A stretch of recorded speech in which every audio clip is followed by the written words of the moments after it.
ಎಲ್ಲರಿಗೂ ಸ್ವಾಗತ. ನಾನು ಡಾಕ್ಟರ್ ಎಚ್ ಎನ್ ವಿಶ್ವನಾಥ್, ಶಿಕ್ಷಣ ಪ್ರಾಧ್ಯಾಪಕ, ಶಾರದಾ ವಿಲಾಸ ಶಿಕ್ಷಣ ಮಹಾವಿದ್ಯಾಲಯ, ಮೈಸೂರು.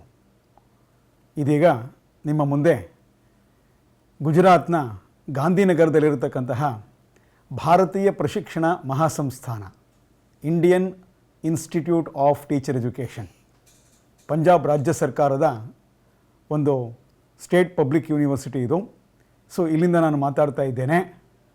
ಏಕ್ ಭಾರತ್ ಶ್ರೇಷ್ಠ ಭಾರತ್ ಎನ್ನುವ ಶೀರ್ಷಿಕೆಯಡಿ ಶಿಕ್ಷಣಕ್ಕೆ ಸಂಬಂಧಪಟ್ಟಂತಹ ಹಲವಾರು ವಿಚಾರಗಳನ್ನು ಉಪನ್ಯಾಸ ಮಾಲಿಕೆಯ ರೂಪದಲ್ಲಿ ನಾವು ನಿಮ್ಮ ಮುಂದೆ ಪ್ರಸ್ತುತಪಡಿಸ್ತಾ ಇದ್ದೇವೆ. ನಿಮ್ಮೆಲ್ಲರ ಪರವಾಗಿ ಹಾಗೂ ವೈಯಕ್ತಿಕವಾಗಿ ಗುಜರಾತ್ ರಾಜ್ಯ ಸರ್ಕಾರವನ್ನು, ಹಾಗೆಯೇ Indian institute of teacher education, ಭಾರತೀಯ ಪ್ರಶಿಕ್ಷಣ ಮಹಾಸಂಸ್ಥಾನ, ಇದಕ್ಕೆ ಧನ್ಯವಾದಗಳನ್ನು ಅರ್ಪಿಸ್ತಾ ಇದ್ದೇವೆ. ಇವತ್ತಿನ ಉಪನ್ಯಾಸ ಮಾಲಿಕೆಯಲ್ಲಿ ನಾವು ಶೈಕ್ಷಣಿಕ ಸಂಶೋಧನೆಗೆ ಸಂಬಂಧಪಟ್ಟ ಹಾಗೆ ಮತ್ತೊಂದು ವಿಷಯವನ್ನು ಚರ್ಚೆಗೆ ತೆಗೆದುಕೊಳ್ತಾ ಇದ್ದೇವೆ. ಅದೇನೆಂದರೆ ಶೈಕ್ಷಣಿಕ ಸಂಶೋಧನೆಯಲ್ಲಿ ಪರಿವರ್ತ್ಯಗಳು, ವೇರಿಯಬಲ್ಸ್ ಇನ್ ಎಜುಕೇಷನಲ್ ರಿಸರ್ಚ್ ಅಂತ ಹೇಳಿ. ಈ ಒಂದು ವಿಷಯಕ್ಕೆ ಸಂಬಂಧಪಟ್ಟ ಹಾಗೆ ಹಲವಾರು ಅಂಶಗಳನ್ನು ನಾವು ಇವತ್ತು ತಿಳಿದುಕೊಳ್ತಾ ಇದ್ದೇವೆ. ನೀವೆಲ್ಲರೂ ಇಂದಿನ ಉಪನ್ಯಾಸವನ್ನು ಸ್ವೀಕರಿಸ್ತೀರಿ, ಅರ್ಥ ಮಾಡ್ಕೊಳ್ತೀರಿ, ಹಾಗೆ ಇದಕ್ಕೆ ಸಂಬಂಧಿಸಿದಂತಹ ಜ್ಞಾನವನ್ನು ಶೈಕ್ಷಣಿಕ ಸಂಶೋಧನಾ ಸಮಯದಲ್ಲಿ ಪರಿಣಾಮಕಾರಿಯಾಗಿ ಬಳಸ್ಕೊಳ್ತೀರಿ ಎನ್ನುವ ಆಶಯದೊಂದಿಗೆ ಇವತ್ತಿನ ಉಪನ್ಯಾಸ ಕಾರ್ಯಕ್ರಮವನ್ನು ಪ್ರಾರಂಭ ಮಾಡೋಣ. ಎಲ್ಲರಿಗೂ ಸುಸ್ವಾಗತ. ಆತ್ಮೀಯ ವಿದ್ಯಾರ್ಥಿ ಮಿತ್ರರೇ, ನಾನು ಡಾಕ್ಟರ್ ಎಚ್ ಎನ್ ವಿಶ್ವನಾಥ್, ಮೈಸೂರಿನ ಶಾರದಾ ವಿಲಾಸ ಶಿಕ್ಷಣ ಮಹಾವಿದ್ಯಾಲಯದ ಶಿಕ್ಷಣ ಪ್ರಾಧ್ಯಾಪಕ. ನಿಮ್ಮೆಲ್ಲರಿಗೂ ಶೈಕ್ಷಣಿಕ ಸಂಶೋಧನೆ ಎನ್ನುವ ವಿಚಾರದ ಉಪನ್ಯಾಸ ಮಾಲಿಕೆಯಲ್ಲಿ ಇಂದಿನ ಅವಧಿಯಲ್ಲಿ ನಾವು ಚರ್ಚೆಗೆ ತೆಗೆದುಕೊಳ್ಳುತ್ತಿರತಕ್ಕಂಥ ವಿಷಯ ಶೈಕ್ಷಣಿಕ ಸಂಶೋಧನೆಯಲ್ಲಿ ಪರಿವರ್ತ್ಯಗಳು ಅಂತ ಹೇಳಿ. ಆಂಗ್ಲ ಭಾಷೆಯಲ್ಲಿ ಇದನ್ನು ವೇರಿಯಬಲ್ಸ್ ಇನ್ ಎಜುಕೇಷನಲ್ ರಿಸರ್ಚ್ ಅಂತ ಹೇಳಿ. ಇವತ್ತಿನ ಈ ಒಂದು ಅವಧಿಯಲ್ಲಿ ಶೈಕ್ಷಣಿಕ ಸಂಶೋಧನೆ ಎಂದರೇನು, ಅದರ ವಿವಿಧ ಹಂತಗಳು ಯಾವುವು, ಅದರಲ್ಲಿ ಒಂದು ಭಾಗವಾದಂತಹ ಪರಿವರ್ತ್ಯಗಳು ಎಂದರೇನು, ಅವುಗಳನ್ನು ಮತ್ತು ಯಾವ ಪದಗಳನ್ನು ಉಪಯೋಗಿಸಿ ಬಹುವಿಧದಲ್ಲಿ ಕರೆಯುತ್ತೇವೆ, ಪರಿವರ್ತ್ಯಗಳ ಮೂಲ ಪರಿಕಲ್ಪನೆ ಮತ್ತು ಅರ್ಥವೇನು, ಅದಕ್ಕೆ ನಾವು ಕೆಲವು ಉದಾಹರಣೆಗಳನ್ನು, ವ್ಯಾಖ್ಯಾನಗಳನ್ನು ನಾವು ತೆಗೆದುಕೊಂಡು ಆ ಮೂಲ ಅರ್ಥ ಮತ್ತು ಪರಿಕಲ್ಪನೆಯನ್ನು ಅತ್ಯಂತ ವಸ್ತುನಿಷ್ಠವಾಗಿ ಅರ್ಥ ಮಾಡಿಕೊಳ್ಳುವ ಪ್ರಯತ್ನವನ್ನು ಇದು ಮಾಡೋಣ. ಪರಿವರ್ತ್ಯಗಳು, ಅವುಗಳ ವಿಧಗಳು, ಪ್ರತಿಯೊಂದು ವಿಧಕ್ಕೂ ಸೂಕ್ತವಾದಂಥ ಉದಾಹರಣೆಗಳು ಮತ್ತು ಅವುಗಳ ಗುಣಲಕ್ಷಣಗಳು ಮತ್ತು ಅವುಗಳನ್ನು ನಾವು ಯಾವ ಕಾರಣಕ್ಕಾಗಿ ಶೈಕ್ಷಣಿಕ ಸಂಶೋಧನೆಯಲ್ಲಿ ನಾವು ಅದನ್ನು ಅಭ್ಯಸಿಸುತ್ತೇವೆ ಅನ್ನುವಂಥದ್ದು ಬಹಳ ಮುಖ್ಯ. ಈ ಎಲ್ಲ ವಿಚಾರಗಳ ಬಗ್ಗೆ ಬೆಳಕು ಚೆಲ್ಲಲು ಇಂದು ನಾವೆಲ್ಲ ಒಟ್ಟು ಸೇರಿದ್ದೇವೆ. ಈಗ ಮೊದಲಿಗೆ ಪರಿವರ್ತ್ಯಗಳು ಅಥವಾ ವೇರಿಯಬಲ್ಸ್ ಅಂದ್ರೇನು ಅಂತ ತಿಳ್ಕೊಳ್ಳೋ ಪ್ರಯತ್ನವನ್ನು ನಾವು ಮಾಡೋಣ. ನಾನೀಗಾಗಲೇ ಹೇಳಿದ ಹಾಗೆ ವಿದ್ಯಾರ್ಥಿ ಮಿತ್ರರೇ, ಪರಿವರ್ತ್ಯಗಳಿಗೆ ನಾವು ಮತ್ತೆರಡು ಮೂರು ಪದಗಳನ್ನು ಬಳಸ್ಕೊಳ್ತೇವೆ ಪರ್ಯಾಯವಾಗಿ. ಅವುಗಳೆಂದರೆ ಚರ ಅಥವಾ ಚಲಕ ಅಥವಾ ಚರಾಂಶ. ಪರಿವರ್ತ್ಯ, ಚರ, ಚಲಕ, ಚರಾಂಶ, ಈ ಯಾವುದೇ ಪದದ ಮೂಲ ಅರ್ಥ ಒಂದೇನೆ. ಈ ಹಿನ್ನೆಲೆಯಲ್ಲಿ ನಾವೀಗ ಹಲವು ಉದಾಹರಣೆಗಳ ಸಹಿತ, ವ್ಯಾಖ್ಯಾನಗಳ ಸಹಿತ ಪರಿವರ್ತ್ಯಗಳ ಮೂಲ ಪರಿಕಲ್ಪನೆಯನ್ನು ಅರ್ಥ ಮಾಡಿಕೊಳ್ಳುವ ಪ್ರಯತ್ನವನ್ನು ಮಾಡೋಣ. ಈಗ ಇದರ ಅರ್ಥ, ಸಂಶೋಧನೆಯನ್ನು ಕೈಗೊಳ್ಳುವ ಯಾವುದೇ ಸಂಶೋಧಕ ಅಥವಾ ವಿಜ್ಞಾನಿ ಹಲವು ಗುಣಲಕ್ಷಣಗಳನ್ನು ಅಧ್ಯಯನಕ್ಕೆ ಬಳಸಿಕೊಳ್ಳುವುದನ್ನು ಪರಿವರ್ತ್ಯಗಳು ಎಂದು ಕರೆಯುತ್ತೇವೆ. ನಿಮಗೆಲ್ಲ ತಿಳಿದಿರುವ ವಿಚಾರ, ಈಗಾಗಲೇ ನಾನು ಚರ್ಚೆ ಮಾಡಿದ್ದೇನೆ. ಶೈಕ್ಷಣಿಕ ಸಂಶೋಧನೆಯ ಮೂಲ ಅಗತ್ಯ ಅಥವಾ ಅವಶ್ಯಕತೆ ಜ್ಞಾನವನ್ನು ವಿಸ್ತರಣೆ ಮಾಡುವಂಥದ್ದು.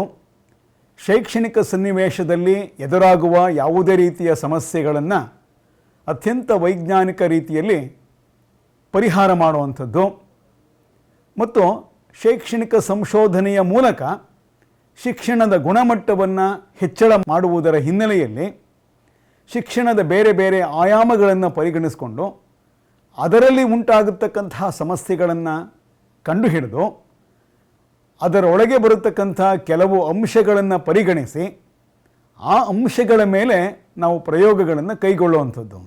ನಿಮಗೆಲ್ಲರಿಗೂ ತಿಳಿದಿರೋ ಹಾಗೆ ಶೈಕ್ಷಣಿಕ ಸಂಶೋಧನೆಯ ಮೊದಲ ಹಂತ ಒಂದು ಸಮಸ್ಯೆಯ ಸನ್ನಿವೇಶವನ್ನು ನಾವು ಅವಲೋಕನ ಮಾಡಬೇಕು. ಹಾಗೆ ಸಮಸ್ಯೆಯ ಸನ್ನಿವೇಶವನ್ನು ಅವಲೋಕನ ಮಾಡುವಾಗ ನಮಗೆ ಸಮಸ್ಯೆ ಗೋಚರವಾಗುವ ಸಂಭವ ಹೆಚ್ಚಿರುತ್ತದೆ. ಹೀಗೆ ಕಂಡುಹಿಡಿದಂತಹ ಅಥವಾ ಪತ್ತೆ ಹಚ್ಚಿದಂತಹ ಸಮಸ್ಯೆಯನ್ನು ನಾವು ಅತ್ಯಂತ ನಿರ್ದಿಷ್ಟವಾಗಿ ವ್ಯಾಖ್ಯಾನಿಸಬೇಕಾಗುತ್ತೆ.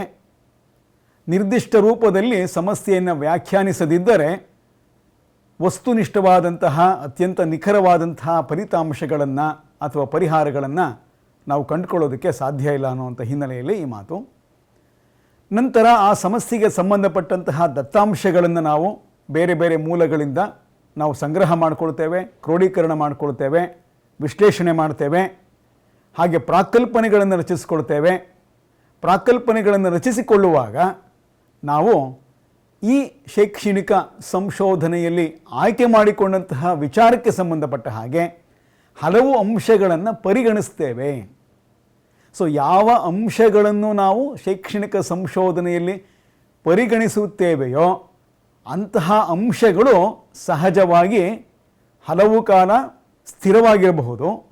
ಆದರೆ ನಾವು ಶೈಕ್ಷಣಿಕ ಸಂಶೋಧನೆಯಲ್ಲಿ ಪ್ರಾಯೋಗಿಕವಾಗಿ ನಾವು ಹಲವು ಬದಲಾವಣೆಗಳನ್ನು ತಂದಾಗ ಪರೀಕ್ಷಾ ದೃಷ್ಟಿಯಿಂದ ಸ್ಥಿರವಾಗಿದ್ದಂತಹ ಈ ಅಂಶಗಳಲ್ಲಿ ಬದಲಾವಣೆಗಳನ್ನು ಕೂಡ ಕಾಣ್ತೇವೆ. ಯಾವುದೇ ಅಂಶ ಮೊದಲು ಸ್ಥಿರವಾಗಿದ್ದು ನಂತರದಲ್ಲಿ ಹಲವಾರು ಬದಲಾವಣೆಗಳನ್ನು ಹೊಂದುತ್ತದೆಯೋ ಅಂಥ ಅಂಶಗಳನ್ನು ನಾವು ಶೈಕ್ಷಣಿಕ ಸಂಶೋಧನೆಯಲ್ಲಿ ಪರಿಗಣಿಸ್ತೇವೆಯೋ ಆ ಅಂಶಗಳನ್ನು ನಾವು ಈ ಚರ, ಚಲಕ, ಚರಾಂಶ ಅಥವಾ ಪರಿವರ್ತ್ಯಗಳು ಅಂತ ಕರ್ಕೊಳ್ತೇವೆ. ಪರಿವರ್ತ್ಯಗಳಿಲ್ಲದೆ ಶೈಕ್ಷಣಿಕ ಸಂಶೋಧನೆಯೇ ಇಲ್ಲ. ಅದರಲ್ಲೂ ವಿಶೇಷವಾಗಿ ಶೈಕ್ಷಣಿಕ ಸಂಶೋಧನೆಯ ಮೂಲ ಅಂಶಗಳೇ ಪರಿವರ್ತ್ಯಗಳು. ಈ ಪರಿವರ್ತ್ಯಗಳ ಪ್ರಭಾವ ಪರಸ್ಪರ ಪ್ರಭಾವವಿರಬಹುದು ಅಥವಾ ಒಂದು ಪರಿವರ್ತ್ಯದ ಪ್ರಭಾವ ಮತ್ತೊಂದು ಪರಿವರ್ತ್ಯದ ಮೇಲೆ ಆಗುವ ಪರಿಣಾಮವನ್ನು ನಾವು ನೋಡ್ತೇವೆ. ಹೀಗೆಲ್ಲ ನೋಡುವಾಗ ನಾವು ಪ್ರಾಕಲ್ಪನೆಗಳನ್ನು ಪರೀಕ್ಷೆಗೆ ಒಳಪಡಿಸ್ತೇವೆ. ಕೆಲವು ಪ್ರಾಕಲ್ಪನೆಗಳನ್ನು ನಾವು ಒಪ್ಪಿಕೊಡುತ್ತೇವೆ, ಅಂಗೀಕರಿಸ್ತೇವೆ, ಕೆಲವನ್ನು ತ್ಯಜಿಸುತ್ತೇವೆ ನಮ್ಮ ಪರೀಕ್ಷೆಯ ಒಂದು ಪ್ರಕ್ರಿಯೆಯಲ್ಲಿ. ಹೀಗೆ ಅಂಗೀಕರಿಸಲ್ಪಟ್ಟಂತಹ ಪ್ರಾಕಲ್ಪನೆಗಳನ್ನು ಪುನಃ ಪರಿಶೀಲನೆಗೆ ಒಳಪಡಿಸಿ ಅವುಗಳ ಸತ್ಯಾಸತ್ಯತೆಯನ್ನು ಮತ್ತೊಮ್ಮೆ ನಾವು ತಿಳ್ಕೊಳ್ತೇವೆ. ನಂತರದಲ್ಲಿ ಅವು ಸತ್ಯ ಎಂದು ಗೊತ್ತಾದರೆ ಅವುಗಳನ್ನು ಆಧರಿಸಿ ಸೂಕ್ತವಾದಂತಹ ನಿರ್ಧಾರಕ್ಕೆ ಬರ್ತೇವೆ. ಆ ನಿರ್ಧಾರವನ್ನು ಪ್ರತಿದರ್ಶದಿಂದ ಸಮಷ್ಟಿಗೆ ವಿಸ್ತರಿಸಿ ನಾವು ಜನರಲೈಸೇಷನ್ ಅಥವಾ ಸಾಮಾನ್ಯೀಕರಣವನ್ನು ಮಾಡ್ತೇವೆ. ನಂತರದಲ್ಲಿ ನಾವು ಕಂಡುಕೊಂಡಂತಹ ಸತ್ಯಗಳನ್ನು ಅಥವಾ ವಿಚಾರಗಳನ್ನು ಅಥವಾ ಜ್ಞಾನದ ಹೊಸ ತುಣುಕುಗಳನ್ನು ನಿಜವಾದ ಸನ್ನಿವೇಶದಲ್ಲಿ ಅನ್ವಯ ಮಾಡಿಕೊಳ್ತೇವೆ. ಈ ಅನ್ವಯತೆಯ ಮೂಲಕ ಶಿಕ್ಷಣದ ಗುಣಮಟ್ಟಕ್ಕೆ ನಾವು ಅಥವಾ ಶಿಕ್ಷಣದ ಗುಣಮಟ್ಟವನ್ನು ಕಾಪಾಡಿಕೊಳ್ತೇವೆ. ಇದಿಷ್ಟೂ ಕೂಡ ಶೈಕ್ಷಣಿಕ ಸಂಶೋಧನೆಯ ಇಡಿಯಾದ ಒಂದು ಪ್ರಕ್ರಿಯೆಯ ಬಿಡಿಯಾದ ಹಂತಗಳು ಅಂತ ಹೇಳ್ತೇವೆ.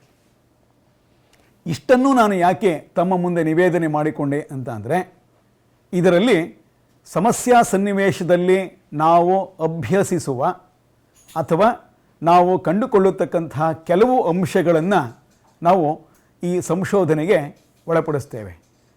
ಆ ಅಂಶಗಳ ಬಗ್ಗೆಯೇ ನಾವು ಪ್ರಾಯೋಗಿಕವಾದಂಥ ಕೆಲವು ಪ್ರಕ್ರಿಯೆಗಳನ್ನು ನಾವು ಅನ್ವಯ ಮಾಡಿದಾಗ ನಮಗೆ ನಿರ್ದಿಷ್ಟವಾದಂಥ ರೀತಿಯಲ್ಲಿ ಅಪೇಕ್ಷಿತ ರೀತಿಯಲ್ಲಿ ಬದಲಾವಣೆಗಳನ್ನು ತಂದುಕೊಳ್ಳುವ ಹಿನ್ನೆಲೆಯಲ್ಲಿ ಈ ಪರಿವರ್ತ್ಯಗಳು ಶೈಕ್ಷಣಿಕ ಸಂಶೋಧನೆಯಲ್ಲಿ ಬಹಳ ಅಮೂಲ್ಯವಾದಂತಹ ಮತ್ತು ಅತ್ಯಂತ ವಸ್ತುನಿಷ್ಠವಾದಂಥ ಪ್ರಭಾವವನ್ನು ಬೀರುತ್ತವೆ ಅನ್ನುವಂಥದ್ದು. ಹಾಗಾಗಿ ಸ್ನೇಹಿತರೆ, ಶೈಕ್ಷಣಿಕ ಸಂಶೋಧನೆಯ ಅವಿಭಾಜ್ಯ ಅಂಗವೇ ಪರಿವರ್ತ್ಯ ಮತ್ತು ಪರಿವರ್ತ್ಯಗಳಿಗೆ ಸಂಬಂಧಪಟ್ಟಂತಹ ಬದಲಾವಣೆಗಳು. ಈ ಹಿನ್ನೆಲೆಯಲ್ಲಿ ನಾವು ಪರಿವರ್ತ್ಯಗಳನ್ನು ಅರ್ಥ ಮಾಡ್ಕೊಳ್ಳೋಣ. ಹಲವು ಉದಾಹರಣೆಗಳನ್ನ ತೆಗೆದುಕೊಳ್ಳೋಣ. ನಿಮಗೆಲ್ಲ ಬಹಳ ಚೆನ್ನಾಗಿ ಗೊತ್ತಿದೆ, ಶಿಕ್ಷಣ ಅಂತ ಅಂದರೆ ಕೇವಲ ಬೋಧನೆ ಮತ್ತು ಕಲಿಕೆ ಅಲ್ಲ. ಇಡೀ ಶಿಕ್ಷಣ ವ್ಯವಸ್ಥೆ 4 ಆಯಾಮಗಳ ಮೇಲೆ ಅವಲಂಬಿತವಾಗಿದೆ. ಇವೆಲ್ಲವೂ ಕೂಡ ಅಂತರ್ಗತವಾದಂತಹ, ಪರಸ್ಪರ ಅವಲಂಬಿತವಾದಂತಹ, ಪರಸ್ಪರ ಪೂರಕವಾದಂತಹ ಆಯಾಮಗಳು. ಮೊದಲನೇ ಮುಖ್ಯ ಆಯಾಮ, ಯಾವುದೇ ಶಿಕ್ಷಣಕ್ಕೆ ಅಥವಾ ಶಿಕ್ಷಣ ವ್ಯವಸ್ಥೆಗೆ ಗುರಿ ಮತ್ತು ಉದ್ದೇಶಗಳಿರಬೇಕು. ಸೊ ಶೈಕ್ಷಣಿಕ ಗುರಿ ಮತ್ತು ಉದ್ದೇಶಗಳು ಮೊದಲ ಆಯಾಮ ಅಂತ ಅನ್ನಿಸ್ಕೊಳ್ತವೆ. ಶೈಕ್ಷಣಿಕ ಗುರಿ ಮತ್ತು ಉದ್ದೇಶಗಳ ಆಧಾರದಲ್ಲಿ ನಾವು ಪಠ್ಯಕ್ರಮವನ್ನು ಸಂರಚಿಸ್ಕೊಳ್ತೇವೆ.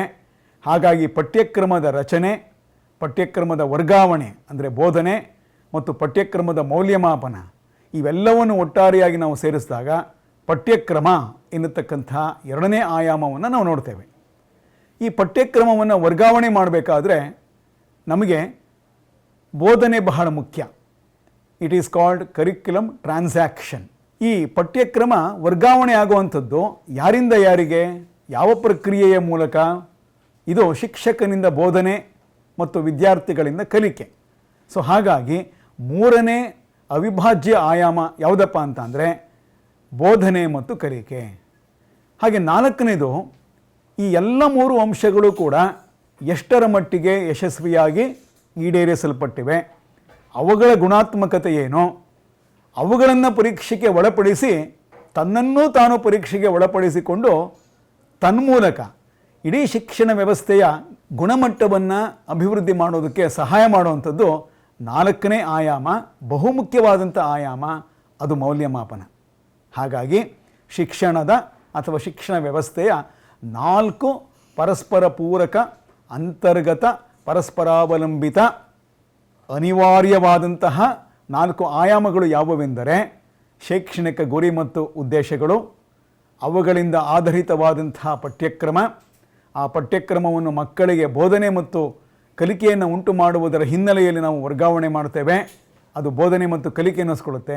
ಕೊನೆಯಲ್ಲಿ ಮೌಲ್ಯಮಾಪನ. ನಾವು ಯಾವುದೇ ಶೈಕ್ಷಣಿಕ ಸಂಶೋಧನೆಯನ್ನು ಈ 4 ಮುಖ್ಯ ಆಯಾಮಗಳ ಮೇಲೆ ಅಥವಾ ಆ 4 ಮುಖ್ಯ ಆಯಾಮಗಳು ಒಳಗೊಂಡಿರತಕ್ಕಂತಹ ಉಪ ಅಂಶಗಳ ಬಗ್ಗೆ, ಉಪ ಆಯಾಮಗಳ ಬಗ್ಗೆ ನಾವು ಮಾಡಬೇಕಾಗತ್ತೆ. ಹಾಗಾಗಿ ಸ್ನೇಹಿತರೆ, ಅದರಲ್ಲೂ ವಿಶೇಷವಾಗಿ ಪಠ್ಯಕ್ರಮಕ್ಕೆ ಸಂಬಂಧಪಟ್ಟ ಹಾಗೆ, ಬೋಧನೆಗೆ ಸಂಬಂಧಪಟ್ಟ ಹಾಗೆ, ಕಲಿಕೆಗೆ ಸಂಬಂಧಪಟ್ಟ ಹಾಗೆ, ಮೌಲ್ಯಮಾಪನಕ್ಕೆ ಸಂಬಂಧಪಟ್ಟ ಹಾಗೆ ನಾವು ನಿರಂತರವಾಗಿ ಶೈಕ್ಷಣಿಕ ಸಂಶೋಧನೆಯನ್ನು ಕೈಗೆತ್ತಿಕೊಳ್ತಾ ಇರ್ತೇವೆ. ಇದರಲ್ಲಿ ವಸ್ತುಗಳಿವೆ. ಉದಾಹರಣೆಗೆ ಫಿಸಿಕಲ್ ರಿಸೋರ್ಸಸ್, ಸಂಪನ್ಮೂಲ ವಸ್ತುಗಳು ಮತ್ತು ಅವುಗಳ ಗುಣಮಟ್ಟ. ಉದಾಹರಣೆಗೆ ಕಪ್ಪು ಹಲಗೆ, ಬೋಧನಾ ಕಲಿಕಾ ಸಾಮಗ್ರಿಗಳು, ಪಠ್ಯಪುಸ್ತಕ, ಇಂಥದ್ದು. ಸೊ ವಸ್ತುಗಳ ಬಗ್ಗೆ ನಾವು ಅಧ್ಯಯನ ಮಾಡ್ಬೋದು. ಹಾಗೆ ಪಠ್ಯಕ್ರಮ ವರ್ಗಾವಣೆ ಎನ್ನುವಂಥದ್ದು ಬೋಧನಾ ಮತ್ತು ಕಲಿಕೆಯ ರೂಪದಲ್ಲಿ ಇರುತ್ತದೆ. ಬೋಧನೆಗೆ ಸಂಬಂಧಪಟ್ಟ ಹಾಗೆ ನೋಡುವಾಗ ಶಿಕ್ಷಕ ಮತ್ತು ಶಿಕ್ಷಕನ ವ್ಯಕ್ತಿತ್ವದ ಲಕ್ಷಣಗಳ ಬಗ್ಗೆ ನಾವು ಸಂಶೋಧನೆಯನ್ನು ಕೈಗೊಳ್ತೇವೆ. ಹಾಗೆ ವಿದ್ಯಾರ್ಥಿಗಳ ಕಲಿಕಾ ಸ್ವರೂಪ, ವಿದ್ಯಾರ್ಥಿಗಳ ಮನೋವೈಜ್ಞಾನಿಕ ಅಂಶಗಳು ಅಂದರೆ ಮನೋವೃತ್ತಿ ಅಥವಾ ಮನೋಧೋರಣೆ, ಆಸಕ್ತಿ, ಮೋಟಿವೇಶನ್ ಅಂದರೆ ಅಭಿಪ್ರೇರಣೆ, ಇಂತಹ ವಿಚಾರಗಳ ಬಗ್ಗೆಯೂ ಕೂಡ ನಾವು ಸಂಶೋಧನೆಯನ್ನು ಮಾಡ್ತೇವೆ. ಹಾಗೆ ಪೇರೆಂಟ್ಸ್, ಪೋಷಕರನ್ನು ಮತ್ತು ಅವರ ವ್ಯಕ್ತಿತ್ವಕ್ಕೆ ಸಂಬಂಧಪಟ್ಟಂಥ ಅಂಶಗಳ ಬಗ್ಗೆಯೂ ನಾವು ಸಂಶೋಧನೆಯನ್ನು ಮಾಡ್ಬೋದು. ಆಡಳಿತ ಮಂಡಳಿಯ ಸದಸ್ಯರ ಬಗ್ಗೆ ಮಾಡ್ಬೋದು. ಶಿಕ್ಷಣಕ್ಕೆ ಸಂಬಂಧಪಟ್ಟ ಯಾವುದೇ ರೀತಿಯ ಮಾನವ ಸಂಪನ್ಮೂಲಗಳನ್ನು, ಅವರ ವ್ಯಕ್ತಿತ್ವಕ್ಕೆ ಸಂಬಂಧಪಟ್ಟಂಥ ಅಂಶಗಳನ್ನು ನಾವು ಪರಿಗಣನೆ ಮಾಡ್ಬೋದು. ಹಾಗೆ ಪ್ರಕ್ರಿಯೆಗಳಿಗೆ ಸಂಬಂಧಪಟ್ಟ ಹಾಗೆಯೂ ಕೂಡ ಸಂಶೋಧನೆಯನ್ನು ಕೈಗೊಳ್ಬೋದು. ಬೋಧನಾ ಪ್ರಕ್ರಿಯೆ, ಕಲಿಕಾ ಪ್ರಕ್ರಿಯೆ, ವಿದ್ಯಾರ್ಥಿಗಳನ್ನು ನಾವು ಅಭಿಪ್ರೇರಣೆ ಮಾಡುವಂಥದ್ದು, ಅವರ ಆಸಕ್ತಿಯನ್ನು ಕೆರಳಿಸುವಂಥದ್ದು, ಅವರ ಅವಧಾನದ ಅವಧಿಯನ್ನು ಹೆಚ್ಚಳ ಮಾಡುವಂಥದ್ದು. ಸೊ ಈ ರೀತಿಯ ವಿದ್ಯಾರ್ಥಿಗಳ, ಶಿಕ್ಷಕರ ವ್ಯಕ್ತಿತ್ವಕ್ಕೆ ಸಂಬಂಧಪಟ್ಟ ಅಂಶಗಳ ಜೊತೆಯಲ್ಲಿ ಪ್ರಕ್ರಿಯೆಗಳ ಬಗ್ಗೆಯೂ ಕೂಡ ನಾವು ಸಂಶೋಧನೆಯನ್ನು ಕೈಗೆತ್ತಿಕೊಳ್ಬೋದು. ಮೌಲ್ಯಮಾಪನವೂ ಒಂದು ಪ್ರಕ್ರಿಯೆ. ಆ ಮೌಲ್ಯಮಾಪನದ ಗುಣ ಅವಗುಣಗಳನ್ನು ನಾವು ಅಧ್ಯಯನ ಮಾಡುತ್ತಾ ಮೌಲ್ಯಮಾಪನ ವ್ಯವಸ್ಥೆಯಲ್ಲಿ ಸಾಕಷ್ಟು ಧನಾತ್ಮಕ ಮತ್ತು ರಚನಾತ್ಮಕ ಅಭಿವೃದ್ಧಿಯನ್ನು ತರುವಂಥ ಪ್ರಯತ್ನವನ್ನು ಕೂಡ ನಾವು ಶೈಕ್ಷಣಿಕ ಸಂಶೋಧನೆಯ ಮೂಲಕ ಮಾಡಬಹುದು. ಇಷ್ಟು ಪೀಠಿಕೆಯನ್ನು ನಾನು ಯಾಕೆ ತಮ್ಮ ಮುಂದೆ ಪ್ರಸ್ತುತಪಡಿಸ್ತಾ ಇದ್ದೇನೆ ಅಂತ ಅಂದರೆ, ಶಿಕ್ಷಣ ಅಥವಾ ಶೈಕ್ಷಣಿಕ ವ್ಯವಸ್ಥೆಯಲ್ಲಿ ನಾವು ಯಾವೆಲ್ಲ ಅಂಶಗಳನ್ನು ಪರಿಗಣಿಸಿಕೊಂಡು ಅಧ್ಯಯನವನ್ನು ಮಾಡ್ತೇವೆ, ಪರೀಕ್ಷೆಯನ್ನು ಮಾಡ್ತೇವೆ, ಸಂಶೋಧನೆಯನ್ನು ಮಾಡ್ತೇವೆ, ಈ ಪರಿಗಣಿಸಲ್ಪಟ್ಟ ಅಂಶಗಳನ್ನು ನಾವು ಮೂಲದಲ್ಲಿ ಪರಿವರ್ತ್ಯ ಅಂದರೆ ಬದಲಾಗುವ ಅನ್ನುವಂಥದ್ದು. ಸೊ ಹಾಗಾಗಿ ಇಲ್ಲಿ ನಾವು ಪರಿವರ್ತ್ಯಗಳ ಅರ್ಥವನ್ನು ತೆಗೆದುಕೊಳ್ಳೋಣ. ಅದಕ್ಕೆ ಮುಂಚೆ ಅಥವಾ ಅದರ ನಂತರದಲ್ಲಿ ನಾವು ಒಂದಷ್ಟು ಉದಾಹರಣೆಗಳನ್ನ ನೋಡೋಣ. ಇಲ್ಲಿ ಅರ್ಥದ ಒಂದು ವ್ಯಾಖ್ಯಾನ ಇಲ್ಲಿದೆ ನಿಮಗೆ. ಸಂಶೋಧನೆಯನ್ನು ಕೈಗೊಳ್ಳುವ ಯಾವುದೇ ಸಂಶೋಧಕ ಅಥವಾ ವಿಜ್ಞಾನಿ ಹಲವು ಗುಣಲಕ್ಷಣಗಳನ್ನು ತನ್ನ ಅಧ್ಯಯನಕ್ಕೆ ಬಳಸಿಕೊಳ್ಳುವುದನ್ನು ಪರಿವರ್ತ್ಯಗಳು ಎಂದು ಕರೆಯುತ್ತೇವೆ. ಅಂದರೆ ಯಾವ ಗುಣಗಳನ್ನು ಪರಿಗಣಿಸಿ ಪ್ರಯೋಗಕ್ಕೆ ಒಳಪಡಿಸಿ ಅವುಗಳ ಮೇಲೆ ಉಂಟಾಗುವ ಪರಿಣಾಮವನ್ನು, ಅವುಗಳು ಪ್ರಾಥಮಿಕ ಹಂತದಿಂದ ಕೊನೆಯ ಹಂತದವರೆಗೆ ಯಾವ ರೀತಿಯ ಬದಲಾವಣೆಗಳನ್ನು ಹೊಂದುತ್ತವೆ, ಯಾವ ರೂಪಾಂತರವನ್ನು ಹೊಂದುತ್ತವೆ, ಅವುಗಳ ಮೌಲ್ಯದಲ್ಲಿ ಹೆಚ್ಚು ಅಥವಾ ಕಡಿಮೆ ಆಗುವಂಥದ್ದನ್ನು, ಇವೆಲ್ಲವನ್ನು ಕೂಡ ನಾವು ಸಂಶೋಧನಾ ದೃಷ್ಟಿಯಿಂದ ಗಮನಿಸ್ತಾ ಇರ್ತೇವೆ. ಮತ್ತು ಅದನ್ನು ಸೈದ್ಧಾಂತಿಕ ಹಿನ್ನೆಲೆಯಲ್ಲಿ ನಾವು ಶಿಕ್ಷಣದ ಗುಣಮಟ್ಟವನ್ನು ಹೆಚ್ಚಿಸುವ ಒಂದು ಪ್ರಯತ್ನವಾಗಿ ಸಮಸ್ಯೆಗಳನ್ನು ಪರಿಹಾರ ಮಾಡ್ತಾ ಹೋಗ್ತೇವೆ. ಆ ಹಿನ್ನೆಲೆಯಲ್ಲಿ ಯಾವೆಲ್ಲ ಅಂಶಗಳನ್ನು ನಾವು ಪರಿಗಣಿಸ್ತೇವೆ ಅನ್ನುವಂಥದ್ದು. ಈಗ ನಿಮ್ಮ ಮುಂದೆ ಒಂದು 10-12 ಉದಾಹರಣೆಗಳನ್ನು ನಾನು ಪ್ರಸ್ತುತಪಡಿಸ್ತೇನೆ. ವಿದ್ಯಾರ್ಥಿಯ ವಯಸ್ಸು ನಿಮಗೆ ಚೆನ್ನಾಗಿ ಗೊತ್ತಿದೆ. ವಯಸ್ಸು ಯಾವಾಗಲೂ ಕೂಡ ಸ್ಥಿರವಾಗಿರುವುದಿಲ್ಲ. ಒಂದೊಂದು ನಿಮಿಷದಲ್ಲೂ ಕೂಡ ಅದು ಬದಲಾವಣೆ ಆಗ್ತಾ ಇರುತ್ತೆ. ಗಂಟೆಗಳ ರೂಪದಲ್ಲಿ, ದಿನದ ರೂಪದಲ್ಲಿ, ವಾರದ ರೂಪದಲ್ಲಿ, ತಿಂಗಳ ರೂಪದಲ್ಲಿ, ವರ್ಷದ ರೂಪದಲ್ಲಿ ಅದು ಹೆಚ್ಚಳ ಆಗ್ತಾ ಇರುತ್ತೆ ಅನ್ನುವಂಥದ್ದು. ಅದು ಸ್ಥಿರವಾಗಿಲ್ಲ, ಬದಲಾವಣೆಯನ್ನು ಹೊಂದುತ್ತಾ ಇದೆ ಅನ್ನುವಂಥದ್ದು. ಕೆಲವು ಸ್ಥಿರವಾಗಿಯೇ ಇರಬಹುದು. ಉದಾಹರಣೆಗೆ ವಿದ್ಯಾರ್ಥಿಯ ಲಿಂಗ, gender, what is the status in terms of the physiological, the organs are organ systems like sex organs. ಅಲ್ಲಿ ನಾವು ನೋಡ್ತೇವೆ ಪುರುಷ ವಿದ್ಯಾರ್ಥಿಗಳು, ಸ್ತ್ರೀ ವಿದ್ಯಾರ್ಥಿಗಳು ಅಥವಾ ಹುಡುಗ ಹುಡುಗಿ, ಪುರುಷ ಶಿಕ್ಷಕರು, ಮಹಿಳಾ ಶಿಕ್ಷಕರು. ಸೊ ಇಲ್ಲಿ ಬದಲಾವಣೆ ಅಪರೂಪದಲ್ಲಿ ಅಪರೂಪ. ಬಹುಶಃ ಇದು ಒಟ್ಟಾರೆಯಾಗಿ ಹೇಳುವುದಾದರೆ ಒಂದೇ ಇರುತ್ತದೆ, ಸ್ಥಿರವಾಗಿರುತ್ತದೆ ಅನ್ನುವಂಥದ್ದು. ವಯಸ್ಸು, ಹಾಗೆ ವಿದ್ಯಾರ್ಥಿಗಳ ಕೆಲವು ಅಂಶಗಳನ್ನು ನಾವು ನೋಡೋಣ. ಯಾವುದೆಲ್ಲ ಅಂಶಗಳನ್ನು ತೆಗೆದುಕೊಂಡು ನಾವು ಸಂಶೋಧನೆ ಕೈಗೊಳ್ತೀವಿ ಎನ್ನುವಾಗ ಇಂತಹ ಅಂಶಗಳು ಅತ್ಯಂತ ಆಸಕ್ತಿದಾಯಕವಾಗಿರ್ತವೆ ಅನ್ನುವಂಥದ್ದು ನನ್ನ ವೈಯಕ್ತಿಕ ಅಭಿಪ್ರಾಯ. ಎಲ್ಲ ಮಕ್ಕಳು ಒಂದೇ ರೀತಿ ಇರೋದಿಲ್ಲ. ಅವರ ನಡುವೆ ಇಂಡಿವಿಜುವಲ್ ಡಿಫ್ರೆನ್ಸಸ್, ವೈಯಕ್ತಿಕ ಭಿನ್ನತೆಗಳನ್ನ ನಾವು ನೋಡ್ತೇವೆ. ಉದಾಹರಣೆಗೆ ಸೃಜನಶೀಲತೆ. ಒಬ್ಬ ವಿದ್ಯಾರ್ಥಿಯ ಸೃಜನಶೀಲತೆಯ ಮಟ್ಟ ಹೆಚ್ಚಿರ್ಬೋದು, the level or degree of creativity ಅಂತ. ಅವನಿಗೆ ಹೋಲಿಸಿದಾಗ ಮತ್ತೊಬ್ಬ ವಿದ್ಯಾರ್ಥಿನಿಯಲ್ಲಿ ಅದು ಮತ್ತಷ್ಟು ಹೆಚ್ಚಿರಬಹುದು, ಇನ್ನು ಕೆಲವರಲ್ಲಿ ಕಡಿಮೆ ಇರ್ಬೋದು. ಪರೀಕ್ಷಾ ಅಥವಾ ಪ್ರಯೋಗ ಪ್ರಕ್ರಿಯೆಯನ್ನು ಅಳವಡಿಸ್ಕೊಂಡ ಮೇಲೆ ಸಂಶೋಧನೆಯಲ್ಲಿ ಈ ಸೃಜನಶೀಲತೆಯ ಮಟ್ಟದಲ್ಲಿ ಹೆಚ್ಚಳವಾಗಬಹುದು. ಯಾವುದೋ ಒಂದು ಕಾರಣದಿಂದಾಗಿ, ನಾವು ಕೊಡುವ ಒಂದು ಅನುಭವದಿಂದಾಗಿ, ಎಕ್ಸ್ಪರಿಮೆಂಟಲ್ ಟ್ರೀಟ್ಮೆಂಟ್ ಅಂತ ನಾವು ಕರಿತೇವೆ. ಪ್ರಯೋಗವನ್ನು ನಾವು ಒಂದು ಬದಲಾವಣೆ ಅಥವಾ ಪ್ರಕ್ರಿಯೆಯನ್ನು ನಾವು ಅನುಸರಿಸಿದಾಗ, ಅಳವಡಿಸ್ಕೊಂಡಾಗ ಈ ಸೃಜನಶೀಲತೆಯ ಮಟ್ಟದಲ್ಲಿ ಬದಲಾವಣೆಯನ್ನು ಆಗೋದನ್ನು ನಾವು ನೋಡ್ತೇವೆ. ಉದಾಹರಣೆಗೆ ಸೈನೆಕ್ಟಿಕ್ ಮಾಡೆಲ್ ಎನ್ನತಕ್ಕಂಥ ಒಂದು ಬೋಧನಾ ಮಾದರಿಯನ್ನು ಅನುಸರಿಸಿಕೊಂಡು ನಾನು ಒಂದು 6 ತಿಂಗಳು ಅಥವಾ 1 ವರ್ಷದ ಕಾಲ ಬೇರೆ ಬೇರೆ ವಿಚಾರಗಳನ್ನು ಬೋಧಿಸ್ತಾ ಹೋದರೆ, ಪ್ರಾರಂಭದಲ್ಲಿ ಕಡಿಮೆ ಮಟ್ಟದಲ್ಲಿದ್ದಂತಹ ಒಂದು ಸೃಜನಶೀಲತೆ ಅದೇ ವಿದ್ಯಾರ್ಥಿಗಳಲ್ಲಿ ಈ ಪ್ರಯೋಗದ ನಂತರ ಹೆಚ್ಚಳವಾಗುವ ಸಂಭವ ಅಧಿಕವಾಗಿರುತ್ತೆ. ಅಂದರೆ ಸ್ನೇಹಿತರೆ, ಸೃಜನಶೀಲತೆ ಎನ್ನುವ ಅಂಶವೂ ಕೂಡ ಬದಲಾವಣೆಯನ್ನು ಹೊಂದೋದನ್ನು ನೀವು ನೋಡ್ತೀರಿ. ಹಾಗೆ ಮಕ್ಕಳಲ್ಲಿ ಕೆಲವು ಜೀವನ ಕೌಶಲ್ಯಗಳನ್ನು ನೋಡ್ತೇವೆ. ಉದಾಹರಣೆಗೆ ಸೂಕ್ತವಾದಂಥ ನಿರ್ಧಾರವನ್ನು ಕೈಗೊಳ್ಳುವ ಶಕ್ತಿ, ಸಾಮರ್ಥ್ಯ, ನಿರ್ಧಾರ ಕೈಗೊಳ್ಳುವ ಸಾಮರ್ಥ್ಯ. ಹಾಗೆಯೇ ವಿಮರ್ಶಾತ್ಮಕ ಚಿಂತನೆ, ಕ್ರಿಟಿಕಲ್ ಥಿಂಕಿಂಗ್. ಮೊದಲು ವಿಮರ್ಶಾತ್ಮಕ ಚಿಂತನೆ ಯಾವ ಮಟ್ಟದಲ್ಲಿತ್ತು, ನಂತರದಲ್ಲಿ ಹೇಗೆ ಬದಲಾವಣೆ ಆಯಿತು ಅನ್ನುವಂಥದ್ದು. ನಾಯಕತ್ವದ ಲಕ್ಷಣಗಳು. ಪ್ರಾರಂಭದಲ್ಲಿ ವಿದ್ಯಾರ್ಥಿಗಳಲ್ಲಿ ನಾಯಕತ್ವದ ಲಕ್ಷಣಗಳು ಬಹಳ ಕಡಿಮೆ ಪ್ರಮಾಣದಲ್ಲಿರಬಹುದು. ನನ್ನ ಒಂದು ಪರೀಕ್ಷೆಯ ದೃಷ್ಟಿಯಿಂದ ನಾನು ಕೊಟ್ಟಂತಹ ಕೆಲವು ಅನುಭವಗಳನ್ನು, ಸೃಷ್ಟಿಸಿದಂತಹ ಕೆಲವು ಸನ್ನಿವೇಶಗಳನ್ನು ಅದು ಹಾದು ಹೋದಾಗ ಅಥವಾ ಅದನ್ನು ವಿದ್ಯಾರ್ಥಿಗಳು ಅನುಭವಿಸಿದಾಗ ಅದರ ಪರಿಣಾಮದಿಂದಾಗಿ ಅವರ ನಾಯಕತ್ವದ ಲಕ್ಷಣಗಳಲ್ಲಿ ಅಥವಾ ವಿಮರ್ಶಾತ್ಮಕ ಚಿಂತನೆಯಲ್ಲಿ ನಾವು ಸಂವರ್ಧನೆಯನ್ನು ಕಾಣಬಹುದು. ಅಂದರೆ ಈ ಎಲ್ಲ ಉದಾಹರಣೆಗಳಲ್ಲೂ ಕೂಡ ನಾವು ಅವುಗಳ ಮೌಲ್ಯದ ಬದಲಾವಣೆ ಆಗುವ ಪ್ರಕ್ರಿಯೆಯನ್ನು ಕಾಣ್ತಾ ಇದ್ದೇವೆ. ಹಾಗೆಯೇ IQ ಅಂತ ನೀವು ಕೇಳಿರ್ಬೋದು, ಇಂಟೆಲಿಜೆನ್ಸ್ ಕೋಶೆಂಟ್ ಅಥವಾ ಇಂಟೆಲಿಜೆಂಟ್ ಕೋಶೆಂಟ್, ಬುದ್ಧಿಮತ್ತೆ, IQ. ಸೊ 90 ಇದ್ದರೆ ಏನಂತ ಕರಿತೇವೆ, 100 ಆದರೆ ಏನು, 120 ಆದರೆ ಏನು, 60ಕ್ಕಿಂತ ಕಡಿಮೆ ಇದ್ರೇನು, ಈ ರೀತಿಯಾಗಿ ನಾವು ಪ್ರತಿಯೊಂದು ಮಗುವಿನ IQ ಮಟ್ಟ ಬೇರೆ ಬೇರೆ ಇರುತ್ತೆ. ಅದು ಕೆಲವು ಸರಿ ಹೆಚ್ಚಾಗ್ಬೋದು, ಕೆಲವು ಸರಿ ಸಂದರ್ಭದಿಂದಾಗಿ ಕಡಿಮೆಯೂ ಕೂಡ ಆಗಬಹುದು. ಹಾಗೆ ಇಮೋಷನಲ್ ಕೋಶೆಂಟ್, ಭಾವನಾತ್ಮಕ ಸೂಚ್ಯಂಕ ಅಂಥೇಳಿ, ಕೆಲವು ಮಕ್ಕಳು ಭಾವನೆಗಳನ್ನು ನಿಗ್ರಹ ಮಾಡೋದ್ರಲ್ಲಿ ಬಹಳ ವೀಕ್, ಅಂದರೆ ದೌರ್ಬಲ್ಯವನ್ನು ಹೊಂದಿರ್ತಾರೆ. ಕೆಲವು ಮಕ್ಕಳು ಬಹಳ ಸಾಮರ್ಥ್ಯವನ್ನು ಹೊಂದಿರ್ತಾರೆ. ಈ ರೀತಿಯಾಗಿ IQ. ಸೈಂಟಿಫಿಕ್ ಆ್ಯಟಿಟ್ಯೂಡ್, ಅದಕ್ಕೂ ಮೂಲದಲ್ಲಿ ಆ್ಯಟಿಟ್ಯೂಡ್, ಮನೋಧೋರಣೆ ಪ್ರತಿ ವ್ಯಕ್ತಿಯಲ್ಲೂ ವಿಭಿನ್ನವಾಗಿರುತ್ತೆ.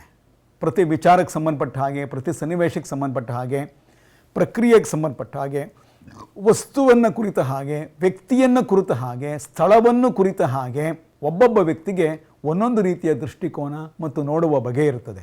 ಈ ರೀತಿಯ ಮನೋವೃತ್ತಿ ಅಥವಾ ಮನೋಧೋರಣೆ ಕಾಲಕಾಲದಲ್ಲಿ ಬೇರೆ ಬೇರೆ ಕಾರಣಗಳಿಂದಾಗಿ ದೃಷ್ಟಿಕೋನದಲ್ಲಿ ಬದಲಾವಣೆ ಹೇಗೆ ಸಂಭವಿಸುತ್ತದೆಯೋ ಆ ರೀತಿಯಲ್ಲಿ ವಿದ್ಯಾರ್ಥಿಯ ಆ್ಯಟಿಟ್ಯೂಡ್, ಮನೋಧೋರಣೆಯು ಕೂಡ ಬದಲಾವಣೆಗೊಳಪಡುತ್ತೆ ಅನ್ನುವಂಥದ್ದು. ವೈಜ್ಞಾನಿಕ ಮನೋಧೋರಣೆ ಹೇಗಿದೆ ವಿದ್ಯಾರ್ಥಿಗಳಲ್ಲಿ? ನಾನು ಯಾವುದೋ ಒಂದು ಪ್ರಯೋಗವನ್ನು, ಅನುಭವವನ್ನು ಕೊಟ್ಟ ಮೇಲೆ ಆ ವೈಜ್ಞಾನಿಕ ಮನೋವೃತ್ತಿಯಲ್ಲಿ ಬದಲಾವಣೆ ಆಯಿತಾ, ವೈಚಾರಿಕತೆ ಹೆಚ್ಚಳವಾಯಿತಾ? ಹಾಗೆಯೇ ನೀವು ನೋಡಿರ್ಬೋದು, ಒಬ್ಬೊಬ್ಬ ವಿದ್ಯಾರ್ಥಿಗೆ ಒಂದೊಂದು ಸಬ್ಜೆಕ್ಟ್ ಮೇಲೆ ಆಸಕ್ತಿ ಜಾಸ್ತಿ ಇರುತ್ತೆ, ಧನಾತ್ಮಕ ಮನೋಧೋರಣೆ ಇರುತ್ತೆ. ಈಗ ನನಗೆ ಗಣಿತ ಅಂದರೆ ಕಷ್ಟ ಇರ್ಬೋದು, ಗಣಿತವನ್ನು ನಾನು ಅರ್ಥೈಸಿಕೊಳ್ಳಲು ಸಾಧ್ಯವಿಲ್ಲ, ಗಣಿತ ಕಬ್ಬಿಣದ ಕಡಲೆ, maths is very difficult for me, maths is not my cup of tea. So ಈಗಾಗಲೇ ನಾನು ಏನು ಮಾಡಿದ್ದೇನೆ, ಗಣಿತ ಕಷ್ಟ ಅಂದ್ಕೊಂಡು ಅದನ್ನು ನಾನು ಇಷ್ಟಪಡ್ತಾ ಇಲ್ಲ, ಅದರ ಬಗ್ಗೆ ಆಸಕ್ತಿ ಇಲ್ಲ, ನನ್ನ ಅಭಿಪ್ರಾಯ ಏನೋ ಗಣಿತ ಕಷ್ಟ ನನಗೆ ಅನ್ನುವಂಥದ್ದು. ನನ್ನ ಶಾಲೆಗೆ ಒಬ್ಬ ಅತ್ಯುತ್ತಮ ಪರಿಣಾಮಕಾರಿ ಬೋಧನೆ ಮಾಡತಕ್ಕಂಥ ಒಬ್ಬ ಗಣಿತ ಶಿಕ್ಷಕ ಬರ್ತಾರೆ. ಅವರು ಬಹಳ ಅದ್ಭುತವಾದ ರೀತಿಯಲ್ಲಿ ಆಸಕ್ತಿಯನ್ನು ಕೆರಳಿಸ್ಕೊಂಡು ಗಣಿತದ ಬೋಧನೆಯನ್ನು ನನಗೆ ಮಾಡಿದಾಗ ಪ್ರಾರಂಭದಲ್ಲಿ ನನ್ನ ಗಣಿತದ ಬಗೆಗಿನ ಒಂದು ಅಭಿಪ್ರಾಯ ಅಥವಾ ಮನೋವೃತ್ತಿ ನೇತ್ಯಾತ್ಮಕವಾಗಿತ್ತು, ನೆಗೆಟಿವ್, ಋಣಾತ್ಮಕವಾಗಿತ್ತು. ಕ್ರಮೇಣವಾಗಿ ಅದು ಧನಾತ್ಮಕವಾಗಿ ಪರಿವರ್ತನೆ ಆಯಿತು.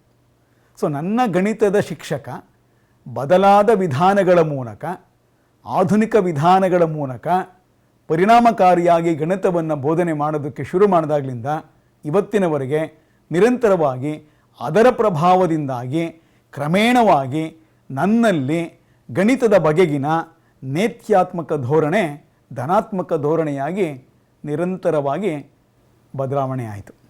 ಹಾಗಾಗಿ ಸ್ನೇಹಿತರೆ, ಇಲ್ಲಿ ಮನೋಧೋರಣೆ ವಿಷಯಕ್ಕೆ ಸಂಬಂಧಪಟ್ಟ ಹಾಗೆ ಅದು ಬದಲಾಗ್ತಾ ಇರುತ್ತೆ. ಸೈಂಟಿಫಿಕ್ ಆ್ಯಟಿಟ್ಯೂಡ್ ಅಂದರೆ ವೈಜ್ಞಾನಿಕ ಮನೋಭಾವ. ಸೈನ್ಸ್ ಆ್ಯಟಿಟ್ಯೂಡ್ ಅಂದರೆ what is the attitude of A student towards the subject science.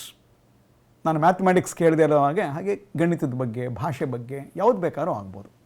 ಇದನ್ನು ಕೂಡ ನಾವು ಚರ, ಚಲಕ ಅಥವಾ ಪರಿವರ್ತ್ಯ, ಚರಾಂಶ ಅಂತ ನಾವು ಕರ್ಕೊಳ್ತೇವೆ ಅಂಥೇಳಿ. ಹಾಗೆ ಸ್ನೇಹಿತರೆ, ತುಂಬ ಉದಾಹರಣೆಗಳನ್ನು ನಾವು ಕೊಡ್ತಾ ಇರ್ತೇವೆ. ಶೈಕ್ಷಣಿಕ ಸಾಧನೆ, ಪ್ರಾರಂಭದಲ್ಲಿ ವಿದ್ಯಾರ್ಥಿಗಳ ಶೈಕ್ಷಣಿಕ ಸಾಧನೆಯಲ್ಲಿ ಕುಂಠಿತವಾದಂಥ ಅಂಶಗಳನ್ನ ನೋಡಿದ್ವಿ. ಅಂದರೆ ಶೈಕ್ಷಣಿಕ ಸಾಧನೆ ಅಷ್ಟು ಚೆನ್ನಾಗಿರಲಿಲ್ಲ. ಕೆಲವು ರೀತಿಯ ಪ್ರಾಯೋಗಿಕ ಬೋಧನಾ ವಿಧಾನಗಳನ್ನು ನಾನು ಅಳವಡಿಸ್ಕೊಂಡೆ. ಈಗ ವಿದ್ಯಾರ್ಥಿಗಳ ಶೈಕ್ಷಣಿಕ ಸಾಮರ್ಥ್ಯ ಹೆಚ್ಚಾಗ್ತಾ ಇದೆ ಅನ್ನುವಂಥದ್ದು. ಶೈಕ್ಷಣಿಕ ಸಾಧನೆ, ಪರೀಕ್ಷೆಯಲ್ಲಿ ಅವನು ಗಳಿಸತಕ್ಕಂಥ ಅಂಕಗಳ ರೂಪದಲ್ಲಿ ನಾವು ನೋಡ್ಬೋದು. ವೃತ್ತಿ ತೃಪ್ತತೆ, ಈಗ ಟೀಚಿಂಗ್ ಅನ್ನೋ ಪ್ರೊಫೆಷನ್ ತೆಗೆದುಕೊಂಡಾಗ, when we consider teaching as A profession, many of us have become teachers. ಕೆಲವರಿಗೆ ಈ ಶಿಕ್ಷಕ ವೃತ್ತಿಯಲ್ಲಿ ಹೆಚ್ಚು ಆನಂದ ಸಿಕ್ಕಿದೆ, ತೃಪ್ತಿ ಸಿಕ್ಕಿದೆ, ಮತ್ತಷ್ಟು ಕುತೂಹಲಗಳನ್ನು ಮೂಡಿಸ್ತಾ ಇದೆ, ಮತ್ತಷ್ಟು ಸಾಧನೆಗಳನ್ನ ಮಾಡ್ತಾ ಹೋಗ್ತಾ ಇದ್ದಾರೆ. ಹಾಗೆ ಬೇರೆಯವರಲ್ಲಿ ಇದೇ ಮಟ್ಟಕ್ಕೆ ವೃತ್ತಿ ತೃಪ್ತತೆ ಇದೆ ಅಂತ ನಾವು ಹೇಳಲಿಕ್ಕಾಗೋದಿಲ್ಲ. ಸೊ ಶಿಕ್ಷಣ ವ್ಯವಸ್ಥೆಯಲ್ಲಿ, ಬೋಧನಾ ಕಲಿಕಾ ವ್ಯವಸ್ಥೆಯಲ್ಲಿ ರಚನಾತ್ಮಕ ಬದಲಾವಣೆಗಳನ್ನು ಶಿಕ್ಷಕ ಕಾರ್ಯನಿರ್ವಹಣೆ ಮಾಡತಕ್ಕಂಥ ಸಂಸ್ಥೆಯಲ್ಲಿ ನಾವು ತಂದುಕೊಂಡಾಗ ಕ್ರಮೇಣವಾಗಿ ಆ ಶಿಕ್ಷಕನಿಗೆ ಬೋಧನಾ ವೃತ್ತಿಯಲ್ಲಿ ಹೆಚ್ಚು ಆಸಕ್ತಿ, ಧನಾತ್ಮಕ ಮನೋಭಾವನೆ ಅಥವಾ ತೃಪ್ತಿ ಉಂಟಾಗ್ಬೋದು. ಪ್ರಾರಂಭದಲ್ಲಿ ತೃಪ್ತಿ ಇರಲಿಲ್ಲ, ಕ್ರಮೇಣವಾಗಿ ತೃಪ್ತಿಯ ಮಟ್ಟ ಜಾಸ್ತಿ ಆಯಿತು. ಇಲ್ಲಿ ವೃತ್ತಿ ತೃಪ್ತತೆಯು ಕೂಡ ಬದಲಾವಣೆಗೆ ಒಳಪಡತಕ್ಕಂಥ ಒಂದು ಅಂಶ. ಆತಂಕ ನಿಮಗೆ ಚೆನ್ನಾಗಿ ಗೊತ್ತಿದೆ. ವಿದ್ಯಾರ್ಥಿಗಳಿಗೆ ಒಂದು ಆತಂಕ ಯಾವಾಗಲೂ ಇರುತ್ತೆ, ಅದು ಪರೀಕ್ಷೆಗೆ ಸಂಬಂಧಪಟ್ಟಂಥ ಆತಂಕ. ಎಕ್ಸಾಮಿನೇಷನ್ ಆಂಗ್ಸೈಟಿ, ಟೆಸ್ಟ್ ಆಂಗ್ಸೈಟಿ, ಕಿರು ಪರೀಕ್ಷೆಯ ಬಗ್ಗೆ ಆಂಗ್ಸೈಟಿ ಇರುತ್ತೆ, ಆತಂಕ. ವಾರ್ಷಿಕ ಪರೀಕ್ಷೆಯ ಬಗ್ಗೆ ಆತಂಕ ಇರುತ್ತೆ, ಪಬ್ಲಿಕ್ ಎಕ್ಸಾಮ್ ಬಗ್ಗೆ ಇನ್ನೂ ಆತಂಕ ಇರುತ್ತೆ. ಸೊ ಪರೀಕ್ಷೆಯ ಬಗೆಗಿನ ಆತಂಕ ಅಥವಾ ಅದರ ಮಟ್ಟ ಒಬ್ಬೊಬ್ಬ ವಿದ್ಯಾರ್ಥಿಯಲ್ಲಿ ಒಂದೊಂದು ಹಂತದಲ್ಲಿರುತ್ತೆ. ಪ್ರಾರಂಭದಲ್ಲಿ ಆತಂಕ ಹೆಚ್ಚಾಗಿದ್ದು ಪೂರ್ವ ಪರೀಕ್ಷೆಗಳನ್ನು ನಿರಂತರವಾಗಿ ನಡೆಸಿದ ಮೇಲೆ ಪರೀಕ್ಷೆಯ ಬಗೆಗಿನ ಆತಂಕದ ಮಟ್ಟ ಕಡಿಮೆ ಆಗ್ತಾ ಹೋಗುತ್ತೆ. ಹಾಗಾಗಿ ಸ್ನೇಹಿತರೆ, ಪರೀಕ್ಷಾ ಆತಂಕವೂ ಕೂಡ ಬದಲಾವಣೆಗೆ ಒಳಪಟ್ಟಂಥ ಒಂದು ಚರಾಂಶವಾಯಿತು ಅಥವಾ ಅಂಶವಾಯಿತು ಅನ್ನುವಂಥದ್ದು. ಮನೋವೃತ್ತಿ, ಆಸಕ್ತಿ, ಸಾಮರ್ಥ್ಯ ಅಥವಾ ಅಭಿಕ್ಷಮತೆ, aptitude of learning, aptitude of teaching ಅಂತ ನಾವು ಕರಿತೇವೆ. ಅಭಿಕ್ಷಮತೆ, ಆತ್ಮಪ್ರೌಢಿಮೆ, ಸೆಲ್ಫ್ ಎಸ್ಟೀಮ್. ಕೆಲವು ಮಕ್ಕಳಿಗೆ ಸೆಲ್ಫ್ ಎಸ್ಟೀಮ್ ತುಂಬಾ ಇರುತ್ತೆ. ಕೆಲವು ಸನ್ನಿವೇಶಗಳನ್ನು ಅವರು ಒಳಗೊಂಡ ಮೇಲೆ ಆ ಸೆಲ್ಫ್ ಎಸ್ಟೀಮ್ ಅಥವಾ ಆತ್ಮಪ್ರೌಢಿಮೆ ಅನ್ನುವಂಥದ್ದು ಕಡಿಮೆ ಆಗ್ತಾ ಹೋಗುತ್ತೆ. ಅಥವಾ ಕಡಿಮೆ ಆತ್ಮಪ್ರೌಢಿಮೆ ಇರತಕ್ಕಂಥ ವಿದ್ಯಾರ್ಥಿಗಳಿಗೆ ಉದ್ದೇಶಪೂರ್ವಕವಾದಂತಹ ಕೆಲವು ಅನುಭವಗಳನ್ನು ನಾನು ಕೊಟ್ಟಾಗ ಆತನ ಆತ್ಮಪ್ರೌಢಿಮೆಯ ಮಟ್ಟದಲ್ಲಿ ಹೆಚ್ಚಳವಾಗುತ್ತೆ. ಇದು ಕೂಡ ಬದಲಾವಣೆಗೆ ಒಳಪಡಿತು ಅನ್ನುವಂಥದ್ದು. ಹಾಗೆ ಬದಲಾಗುವಂಥದ್ದು, ವಿಭಿನ್ನವಾದ ರೀತಿಯಲ್ಲಿ ತೋರ್ಪಡಿಸ್ಕೊಳ್ಳುವಂಥದ್ದು. ಈಗ ಶೈಕ್ಷಣಿಕ ಆಡಳಿತ ಮತ್ತು ನಿರ್ವಹಣೆ ತೆಗೆದುಕೊಂಡಾಗ ಶಾಲಾ ಅಥವಾ ವಿದ್ಯಾಸಂಸ್ಥೆಗಳ ವಿಧಗಳು ಅಂತ ನಾವು ನೋಡ್ತೇವೆ. ಒಂದೇ ರೀತಿಯ ಶಿಕ್ಷಣ ಸಂಸ್ಥೆಗಳ ಬಗೆಗಳು ಅಂತ ನಾವು ತೆಗೆದುಕೊಂಡಾಗ ಸಂಪೂರ್ಣವಾಗಿ ಸರ್ಕಾರಿ ಸಂಸ್ಥೆಗಳಿರ್ಬೋದು, ಸರ್ಕಾರಿ ಶಾಲೆಗಳು ಅಂತ ಕರಿತೇವೆ, ಅಥವಾ ಖಾಸಗಿ ಶಾಲೆಗಳಾಗಿದ್ದು ಸರ್ಕಾರದಿಂದ ಅನುದಾನವನ್ನು ನಾವು ಪಡೀತಾ ಇರ್ಬೋದು, ಅಥವಾ ಖಾಸಗಿ ಶಾಲೆಗಳಾಗಿದ್ದು ಸರ್ಕಾರದಿಂದ ಅನುದಾನವನ್ನು ಪಡೆಯದೇ ಇರತಕ್ಕಂಥ ಸಂಸ್ಥೆಗಳು ಕೂಡ ಇರ್ಬೋದು. ಶಾಲಾ ಸಂಸ್ಥೆಗಳ ಬಗೆಗಳಲ್ಲೇ ವಿಧವನ್ನು ನಾವು ನೋಡ್ತೇವೆ, ವಿವಿಧ ಬಗೆಗಳನ್ನು ನೋಡ್ತೇವೆ. ಇದು ಕೂಡ ನಮಗೆ ವೇರಿಯಬಲ್ ಅಥವಾ ಚಲಕ ಅಂತ ಅನ್ನಿಸ್ಕೊಳ್ಳುತ್ತೆ ಅನ್ನೋಂಥದ್ದು. ಮತ್ತು ಶಾಲೆ ಎಲ್ಲಿದೆ? ನಗರ ಪ್ರದೇಶದಲ್ಲಿದೆಯಾ ಅಂದರೆ ಅರ್ಬನ್, ಸೆಮಿ ಅರ್ಬನ್, ನಗರ ಮತ್ತು ಹಳ್ಳಿಗಳ ನಡುವೆ, ಬಾರ್ಡರ್ ಆಫ್ ದಿ ಸಿಟಿ ಅಂತ ನಾವು ಕರಿತೇವೆ, ಆ ಸಬರ್ಬನ್ ಅಂತ ನಾವು ಕರಿತೇವೆ. ಅಂಥ ಒಂದು ಜಾಗದಲ್ಲಿ ಸಂಸ್ಥೆ ಇದೆಯಾ, ಗ್ರಾಮೀಣ ಪ್ರದೇಶದಲ್ಲಿ ಸಂಸ್ಥೆ ಇದೆಯಾ ಅನ್ನುವಂಥದ್ದು ಕೂಡ ಒಂದು ಬದಲಾವಣೆ ಆಗಿರತಕ್ಕಂಥ ಅಥವಾ ವಿಭಿನ್ನ ಬಗೆಯ ಅಂಶ ಅಂತ ನಾವು ನೋಡ್ಕೊಳ್ಬೋದು. ಹಾಗೆಯೇ ವಿದ್ಯಾರ್ಥಿಗಳಲ್ಲಿ ನಾವು ವ್ಯಕ್ತಿತ್ವದ ಮಾರ್ಪಾಟನ್ನು ಗಮನದಲ್ಲಿಟ್ಕೊಂಡೇ ಇಡೀ ಶಿಕ್ಷಣದ ವ್ಯವಸ್ಥೆಯನ್ನು ರೂಪಿಸ್ಕೊಳ್ತೇವೆ. ಹಲವಾರು ವೈಯಕ್ತಿಕ ಮತ್ತು ಪರ್ಸನಾಲಿಟಿಗೆ ಸಂಬಂಧಪಟ್ಟಂತಹ, ವ್ಯಕ್ತಿತ್ವಕ್ಕೆ ಸಂಬಂಧಪಟ್ಟಂತಹ ಅಂಶಗಳನ್ನು ನೋಡ್ತೇವೆ.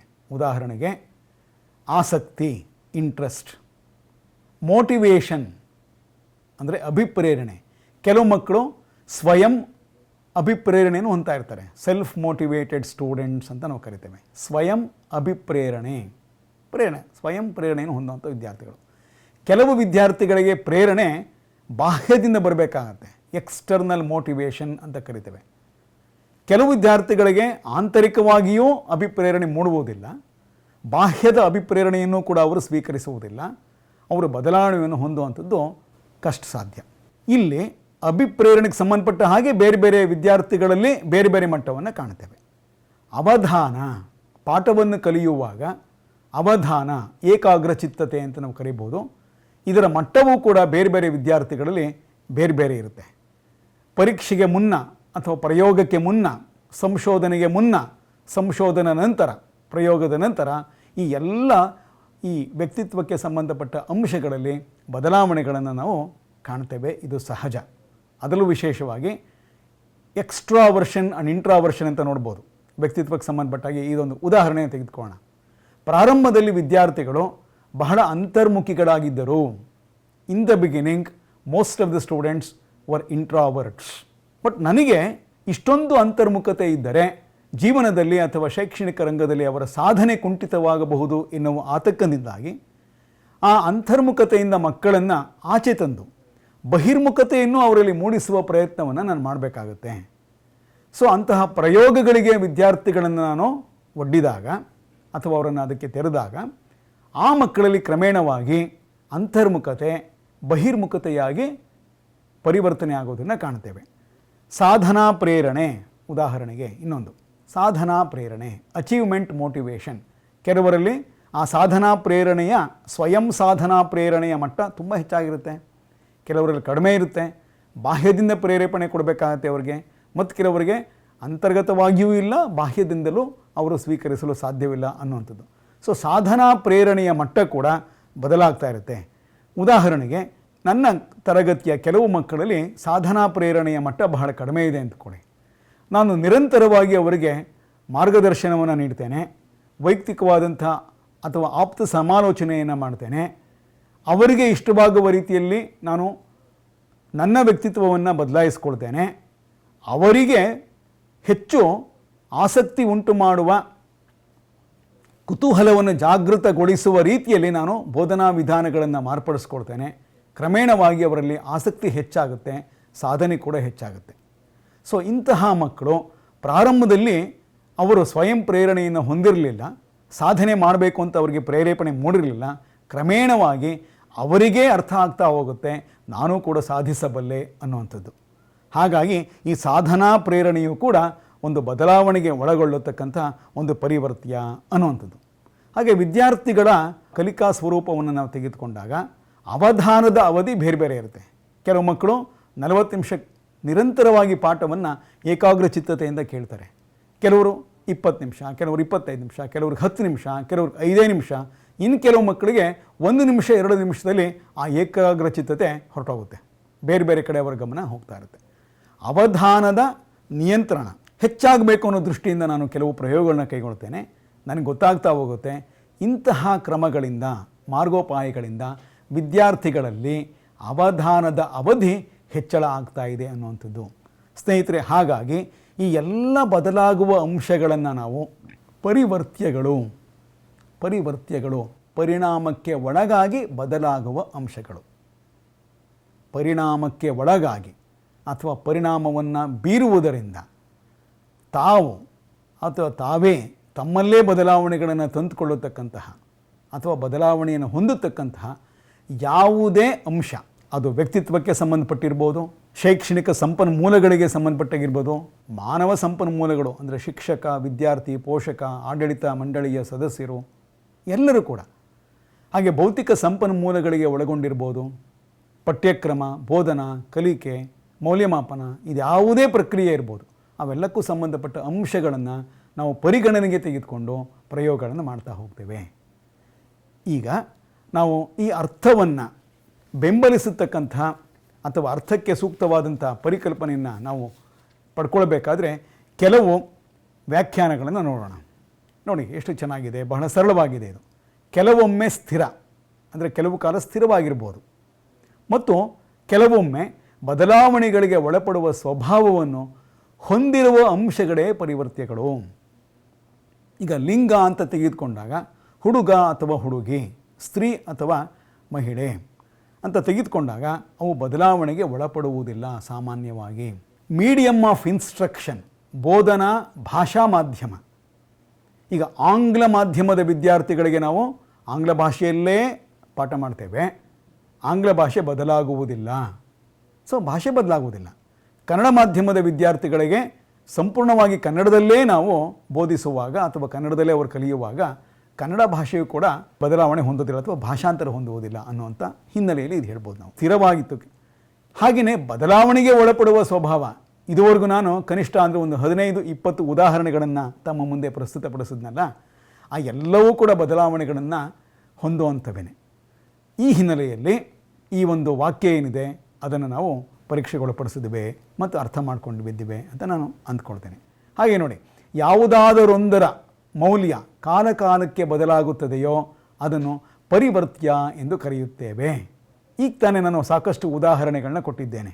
ಅವಧಾನದ ಅವಧಿ, ಆಸಕ್ತಿಯ ಮಟ್ಟ, ಅಭಿಪ್ರೇರಣೆಯ ಮಟ್ಟ ಮತ್ತು ಶೈಕ್ಷಣಿಕ ಸಾಧನೆಯ ಮಟ್ಟ, ಪಡೆದುಕೊಳ್ಳುವ ಗ್ರೇಡ್ಗಳು ಇವೆಲ್ಲವೂ ಕೂಡ ಬದಲಾವಣೆಗೊಳಪಡ್ತವೆ ಅನ್ನುವಂಥದ್ದು.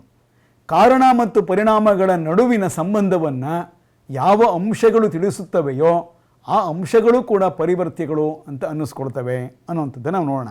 ಉದಾಹರಣೆಗೆ, ಒಂದು ಬೋಧನಾ ವಿಧಾನವನ್ನು ನಾನು ಮಾರ್ಪಡಿಸ್ಕೊಂಡೆ, ಅದೇ ಕಾರಣ ಆಯಿತು. ಪರಿಣಾಮ ಏನು? ವಿದ್ಯಾರ್ಥಿಯ ಶೈಕ್ಷಣಿಕ ಮಟ್ಟದಲ್ಲಿ, ಸಾಧನೆಯ ಮಟ್ಟದಲ್ಲಿ ಹೆಚ್ಚಳ. ಈ ಎರಡನ್ನೂ ಕೂಡ ನಾವು ಪರಿವರ್ತ್ಯಗಳು ಅಂತ ಕರಿತೇವೆ. ಇವುಗಳ ನಡುವಿನ ಸಂಬಂಧ ಏನು? ಯಾವುದು ಯಾವುದನ್ನು ಪ್ರಭಾವಿಸುತ್ತದೆ? ಯಾವುದು ಮತ್ತೊಂದರಿಂದ ಪ್ರಭಾವಕ್ಕೆ ಒಳಪಡುತ್ತದೆ? ಯಾವುದು ಬದಲಾವಣೆ ಹೊಂದುತ್ತದೆ? ಯಾವುದು ಬದಲಾವಣೆಗೆ ಕಾರಕವಾಗಿ ವರ್ತಿಸುತ್ತದೆ? ಇವೆಲ್ಲವನ್ನು ಕೂಡ ನಾವು ಪರಿವರ್ತ್ಯಗಳು ಅಂತ ಕರಿತೇವೆ. ಬಹುಶಃ ನಿಮಗೆ ಈ ಪರಿವರ್ತ್ಯಗಳ ಮೂಲ ಪರಿಕಲ್ಪನೆ ಅರ್ಥ ಆಗ್ತಾ ಇದೆ ಅಂತ ನಾನು ಆಶಿಸ್ತೇನೆ. ಹೀಗೆ ಮುಂದೆ ಒಂದೆರಡು ವ್ಯಾಖ್ಯಾನಗಳನ್ನು ನಾವು ವಿಶ್ಲೇಷಣೆ ಮಾಡೋಣ.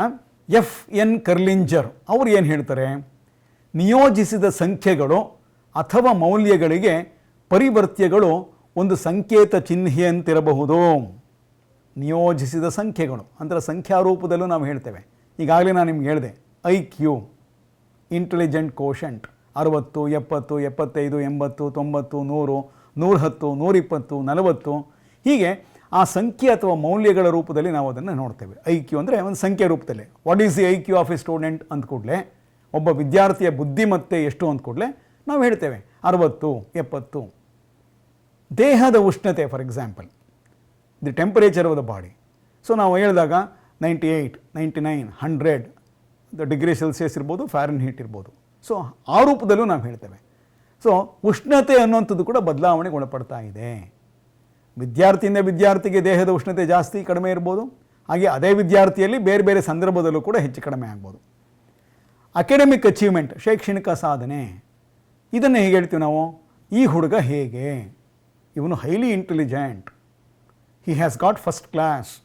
ಸೊ 60% ಹೆಚ್ಚು ತೆಗೆದುಕೊಂಡಿದ್ರೆ ಅವನನ್ನು ಫಸ್ಟ್ ಕ್ಲಾಸ್ ಸ್ಟೂಡೆಂಟ್. ಇವನು ಡಿಸ್ಟಿಂಕ್ಷನ್, 80% ಹೆಚ್ಚು ಅಂಕಗಳನ್ನು ಅವನು ಪಡ್ಕೊಂಡಿದ್ದಾನೆ. He has passed, he is failed, just pass, second class. ಇದೆಲ್ಲ ನಾವು ವರ್ಗೀಕರಣವನ್ನು ಮಾಡೋದನ್ನ ನೋಡಿದ್ದೇವೆ. ಈ ವರ್ಗವನ್ನು ನಾವು ಅವರಿಗೆ ನೀಡುವಾಗ ಎಷ್ಟು ಅಂಕಗಳನ್ನು ಗಳಿಸ್ಕೊಂಡಿದ್ದಾರೆ ಅನ್ನೋದನ್ನು ಸಂಖ್ಯೆಯ ರೂಪದಲ್ಲಿ ನಾವು ಹೇಳ್ತಾ ಹೋಗ್ತೇವೆ. ಅದರ ಆಧಾರದಲ್ಲಿ ನಾವು ವರ್ಗಗಳನ್ನು ನಿರೂಪಿಸ್ತೇವೆ. ಸೊ ಹೀಗೆ ನಿಯೋಜಿತ ಸಂಖ್ಯೆಗಳು ಅಥವಾ ಮೌಲ್ಯಗಳಿಗೆ ಪರಿವರ್ತ್ಯಗಳು ಒಂದು ಸಂಕೇತ ಚಿಹ್ನೆಯಂತೆ ಇರುತ್ತವೆ ಅನ್ನುವಂಥದ್ದು. CV ಗುಡ್ ಅನ್ನುವಂಥ ಒಬ್ಬ ಶಿಕ್ಷಣಶಾಸ್ತ್ರಜ್ಞ ಏನು ಹೇಳಿದ್ದಾರೆ ನೋಡೋಣ. ಯಾವುದಾದರೊಂದು ಸಂಗತಿಯಲ್ಲಿ ಲಕ್ಷಣಗಳು ಬದಲಾಗುತ್ತಿದ್ದಲ್ಲಿ ಅಂತಹುದನ್ನು ಸಾಮಾನ್ಯವಾಗಿ ಗುಣಾತ್ಮಕ ರೀತಿಯಲ್ಲಿ ಅತಿ ಕಠಿಣವಾಗಿ ಮೌಲ್ಯವನ್ನು ನಿಷ್ಕರ್ಷಣೆ ಮಾಡಲಾಗುತ್ತದೆ. ಅಂದರೆ ಈ ಕೆಲವು ಬದಲಾಗುವ ಅಂಶಗಳನ್ನು ಪರಿಗಣಿಸಿಕೊಂಡು ನಾವು ಕೆಲವು ಬದಲಾವಣೆಗಳನ್ನು ಪ್ರಕ್ರಿಯೆಯಲ್ಲಿ ಒಳಪಡಿಸಿದಾಗ ಅದರ ಗುಣಾತ್ಮಕತೆಯ ಮಟ್ಟದಲ್ಲಿ ಬದಲಾವಣೆ ಆಗ್ತಾ ಇರುತ್ತೆ. ಅದನ್ನು ನಾವು ನೋಡ್ತೇವೆ. John W. ಬೆಸ್ಟ್ ಅನ್ನೋ ವ್ಯಕ್ತಿ ಹೇಳಿದ್ದಾರೆ, ಪರಿವರ್ತ್ಯಗಳು ಕೆಲವೊಂದು ಸ್ಥಿತಿ ಮತ್ತು ಲಕ್ಷಣಗಳಿಂದ ಕೂಡಿದ್ದು ಅವುಗಳನ್ನು ಪ್ರಯೋಗಾರ್ಥಿಯು ನಿಯಂತ್ರಿಸುವನು, ವೀಕ್ಷಿಸುವನು, ಕೌಶಲ್ಯದಿಂದ ಮಾಡುವನು. ಉದಾಹರಣೆಗೆ ರೀಡಿಂಗ್ ಸ್ಕಿಲ್ಸ್ ಅಂತ ಅಂದ್ಕೋಣ. ವಾಚನ ಕೌಶಲ್ಯಗಳು, ಭಾಷಾ ಕೌಶಲ್ಯಗಳಲ್ಲಿ ಒಂದು ಭಾಗ ರೀಡಿಂಗ್ ಸ್ಕಿಲ್ಸ್, ಇನ್ನೊಂದು ರೈಟಿಂಗ್ ಸ್ಕಿಲ್ಸ್, ಬರವಣಿಗೆಯ ಕೌಶಲ, ವಾಚಿಸುವ ಕೌಶಲ, ಓದುವ ಕೌಶಲ, ಆಲಿಸುವ ಕೌಶಲ, ವಿಚಾರವನ್ನು ಮಂಡಿಸುವ ಕೌಶಲ. ವಿಚಾರವನ್ನು ಮಂಡಿಸುವ ಕೌಶಲದಲ್ಲಿ ಪುನಃ ಸಂವಹನ ಕೌಶಲ. ಹೀಗೆ ಈ ಎಲ್ಲ ಕೌಶಲಗಳನ್ನು ನಾವು ತೆಗೆದುಕೊಳ್ತೇವೆ. ಒಂದೊಂದು ಕೂಡ ಮುಖ್ಯವಾದಂಥ ಪರಿವರ್ತ್ಯ, ಅದರಲ್ಲಿ ಬರತಕ್ಕಂಥ ಉಪಪರಿವರ್ತ್ಯಗಳು. ಪ್ರಾರಂಭದಲ್ಲಿ ವಿದ್ಯಾರ್ಥಿಗೆ ಈ ವಾಚನ ಕೌಶಲ ಇರಲಿಲ್ಲ, ಬರವಣಿಗೆಯ ಕೌಶಲ ಬಹಳ ಕಡಿಮೆ ಮಟ್ಟದಲ್ಲಿತ್ತು, ಆಲಿಸುವ ಕೌಶಲವೂ ಕೂಡ ಬಹಳ ಕಡಿಮೆ ಮಟ್ಟದಲ್ಲಿತ್ತು, ವಿಚಾರ ಮಂಡನೆ ಅಥವಾ ವಿವರಣೆಯನ್ನು ಮಾಡತಕ್ಕಂತಹ ಕೌಶಲವೂ ಕೂಡ ಬಹಳ ಕುಂಠಿತವಾಗಿತ್ತು ಅವರಲ್ಲಿ. ನಾನು ಕೆಲವು ಪರಿಹಾರ ಮಾರ್ಗೋಪಾಯಗಳನ್ನು ರೂಪಿಸ್ಕೊಂಡು ಪ್ರಯೋಗವನ್ನು ಮಾಡಿದ್ಮೇಲೆ ಈ ವಾಚಿಸುವ ಕೌಶಲ ಅಥವಾ ಬರವಣಿಗೆ ಕೌಶಲ ಇದು ವೃದ್ಧಿಸಿತು ಅಂತ ನಾವು ಹೇಳ್ಬೋದು. ಹಾಗಾಗಿ ಯಾವುದು ಬದಲಾವಣೆಗೆ ಒಳಪಡುತ್ತದೆಯೋ, ಮೂಲ ಸ್ಥಿತಿಯಿಂದ ತನ್ನಲ್ಲಿದ್ದಂತಹ ಲಕ್ಷಣಗಳನ್ನು ಬದಲಾಯಿಸಿಕೊಂಡು ಅಂತಿಮ ಸ್ಥಿತಿಗೆ ಬಂದು ತಲುಪುತ್ತದೆಯೋ, ಬದಲಾವಣೆಯ ಮೂಲಕ ಸಂಪೂರ್ಣವಾಗಿ ಪರಿವರ್ತಿತವಾಗತಕ್ಕಂಥ ಯಾವುದೇ ಲಕ್ಷಣವನ್ನು ಪರಿವರ್ತ್ಯ ಅಂತ ನಾವು ಕರೀತೇವೆ. ಹಾಗೆ ಡಾಕ್ಟರ್ NS ವೀರಪ್ಪನವರ ಶಿಕ್ಷಣಶಾಸ್ತ್ರದ ಪಾರಿಭಾಷಿಕ ನಿಘಂಟು ಏನಿದೆ, ಡಿಕ್ಷನರಿ, ಅದರಲ್ಲಿ ಅವರು ಏನು ಹೇಳ್ತಾರೆ, ಬೇರೆ ಬೇರೆ ಅಳತೆ ಪರಿಣಾಮಗಳಲ್ಲಿ ವ್ಯಕ್ತಪಡುವ ಯಾವುದಾದರೂ ಅಂಶ ಅಥವಾ ಗುಣಲಕ್ಷಣವೇ ಪರಿವರ್ತ್ಯ. ಬಾಡಿ ಟೆಂಪರೇಚರ್, ದೇಹದ ಉಷ್ಣತೆ, ಹೈಟ್, ವಿದ್ಯಾರ್ಥಿಯ ದೈಹಿಕ ಎತ್ತರ, ಉದಾಹರಣೆಗೆ ಅದೆಲ್ಲ ಬದಲಾವಣೆ ಆಗ್ತಾ ಇರುತ್ತೆ ಅಂದ್ಕೊಳ್ಳುವಂಥದ್ದು. IQ, ಇಂಟೆಲಿಜೆಂಟ್ ಕೋಶೆಂಟ್, ಬೇರೆ ಬೇರೆ ಅಳತೆ ಮತ್ತು ಪರಿಮಾಣಗಳು ಬೇರೆ ಬೇರೆ ಇರುತ್ತೆ, ಅದು ವ್ಯಕ್ತವಾಗ್ತಾ ಇರುತ್ತೆ. IQ ಪ್ರಾರಂಭದಲ್ಲಿ ಕಡಿಮೆ ಇತ್ತು, ನಿರಂತರವಾಗಿ ಅದು ಹೆಚ್ಚಾಗ್ತಾ ಹೋಯಿತು.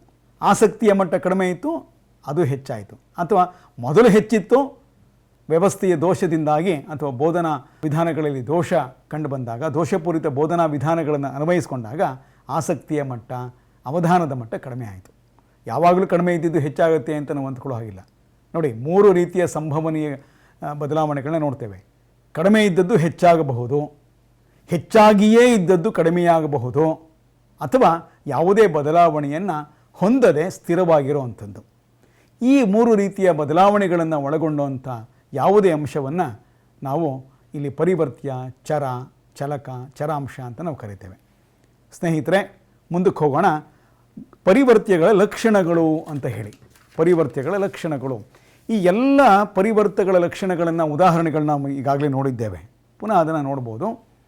ಪರಿವರ್ತ್ಯಗಳ ನಡುವಿನ ಸಂಬಂಧವನ್ನು ತಿಳಿಸುತ್ತವೆ. ಉದಾಹರಣೆಗೆ, ಬದಲಾದ ಬೋಧನಾ ವಿಧಾನಗಳು ವಿದ್ಯಾರ್ಥಿಯ ಶೈಕ್ಷಣಿಕ ಸಾಧನೆಯ ಮಟ್ಟವನ್ನು ಹೇಗೆ ಬದಲಾಯಿಸೋದು ಅಂತ. ಇದರಲ್ಲಿ 2 ಪರಿವರ್ತ್ಯಗಳಿವೆ. ಬದಲಾದ ಬೋಧನಾ ವಿಧಾನಗಳು ಅನ್ನುವಂಥದ್ದು ಒಂದು, ವಿದ್ಯಾರ್ಥಿಯ ಶೈಕ್ಷಣಿಕ ಸಾಧನೆಯ ಮಟ್ಟ ಅನ್ನುವಂಥದ್ದು ಇನ್ನೊಂದು. ನಾನು ಒಂದು ಬೋಧನಾ ವಿಧಾನವನ್ನು ಅಳವಡಿಸ್ಕೊಳ್ತೇನೆ. ನನ್ನ ಮೂಲ ಉದ್ದೇಶ ವಿದ್ಯಾರ್ಥಿಗಳಲ್ಲಿ ಇನ್ಕ್ವೈರಿ ಕಾಂಪಿಟೆನ್ಸ್ ಅಂತ ಕರಿತೇವೆ, ಅಂದರೆ ಸಂಶೋಧನಾ ಸಾಮರ್ಥ್ಯವನ್ನು ಹೆಚ್ಚಿಕೊಳಿಸ್ಬೇಕು. ಅವರು ಒಳ್ಳೊಳ್ಳೆ ಪ್ರಶ್ನೆಗಳನ್ನ ಕೇಳಬೇಕು. ನನಗೆ ವೈಚಾರಿಕವಾಗಿ ಅವರು ತಮ್ಮದೇ ಆದ ರೀತಿಯಲ್ಲಿ ಸ್ವಯಂ ಕಲಿಕೆಯನ್ನು ಹೊಂದಬೇಕು ಅನ್ನುವಂಥದ್ದು ನನ್ನ ಬಯಕೆ. ಅದಕ್ಕೆ ನಾನೇನು ಮಾಡ್ತೀನಿ, ರಿಚರ್ಡ್ S. ಸಚ್ಮೆನ್ ಉಪಯೋಗ ಮಾಡುವಂಥ ಇನ್ಕ್ವೈರಿ ಟ್ರೈನಿಂಗ್ ಮಾಡೆಲ್, ಅನ್ವೇಷಣಾ ತರಬೇತಿ ಮಾದರಿಯನ್ನು ಅನುಸರಿಸ್ಕೊಂಡು ಕೆಲವು ಪಾಠಗಳನ್ನು ಮಕ್ಕಳಿಗೆ ಬೋಧನೆ ಮಾಡ್ತೇನೆ. 3 ತಿಂಗಳು, 6 ತಿಂಗಳು, 1 ವರ್ಷದ ಕಾಲದಲ್ಲಿ. ಕ್ರಮೇಣವಾಗಿ ನನಗೆ ಗೊತ್ತಾಗ್ತಾ ಹೋಗುತ್ತೆ, ವಿದ್ಯಾರ್ಥಿಗಳಲ್ಲಿ ಪ್ರಶ್ನಿಸುವ ಕೌಶಲ ಹೆಚ್ಚಾಗಿದೆ, ಶಿಸ್ತುಬದ್ಧ ಪ್ರಶ್ನೆಗಾರಿಕೆಯನ್ನು ಅವರು ರೂಢಿಸ್ಕೊಳ್ತಾ ಇದ್ದಾರೆ, ಸ್ವಯಂ ಚಿಂತನಾ ಕೌಶಲ್ಯಗಳನ್ನು ರೂಢಿಸ್ಕೊಳ್ತಾ ಇದ್ದಾರೆ, ತಾವು ಕಲಿಬೇಕಾದಂಥ ವಿಚಾರಗಳನ್ನು ತಾವೇ ಕಂಡಿಡ್ಕೊಳ್ತಾ ಇದ್ದಾರೆ. ಒಟ್ಟಾರೆಯಾಗಿ ಅವರಲ್ಲಿ ಸಂಶೋಧನಾ ಪ್ರವೃತ್ತಿ, ಅನ್ವೇಷಣಾ ಪ್ರವೃತ್ತಿ ಜಾಗೃತವಾಗ್ತಾ ಇದೆ ಅನ್ನುವಂಥದ್ದು.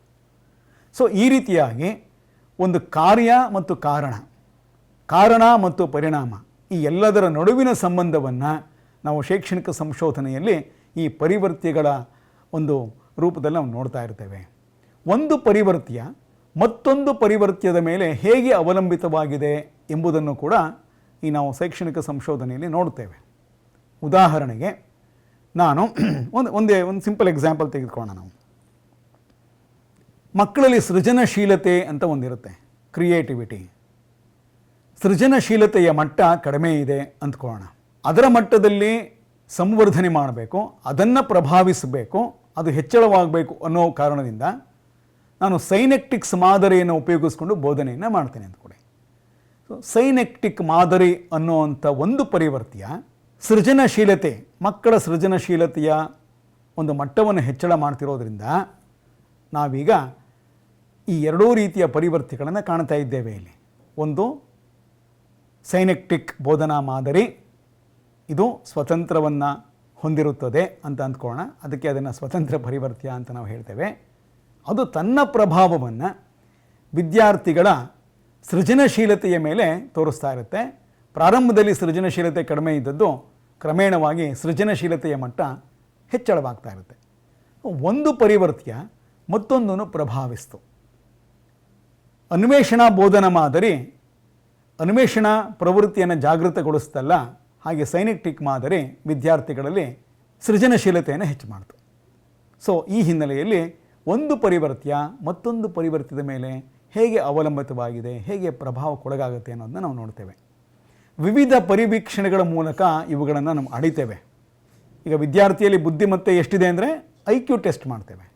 ಈಗ ಬಾಡಿ ಟೆಂಪರೇಚರ್ನ ಫೈಂಡ್ ಔಟ್ ಮಾಡೋದಕ್ಕೆ ನಾವು ಹೇಗೆ ಥರ್ಮಾಮೀಟರ್ ಯೂಸ್ ಮಾಡ್ಕೊಳ್ತೇವೆ ಹಾಗೆ ವಿದ್ಯಾರ್ಥಿ ಇಂಟ್ರಾವರ್ಟ್ ಅಥವಾ ಅಂತರ್ಮುಖಿನ, ವಿದ್ಯಾರ್ಥಿ ಬಹಿರ್ಮುಖಿನ ಅಥವಾ ಆಂಬಿವರ್ಟ್, ಎರಡೂ ರೀತಿಯ ಲಕ್ಷಣಗಳನ್ನು ಸಂದರ್ಭೋಚಿತವಾಗಿ ತೋರಿಸ್ತಾ ಇದ್ದಾನ, ಇದನ್ನು ಕೂಡ ನಾವು ಅಳತೆ ಮಾಡೋದಕ್ಕೆ ನಾವು ಕೆಲವು ಸಾಧನಗಳನ್ನು ತಂತ್ರಗಳನ್ನು ಬಳಸ್ಕೊಳ್ತೇವೆ.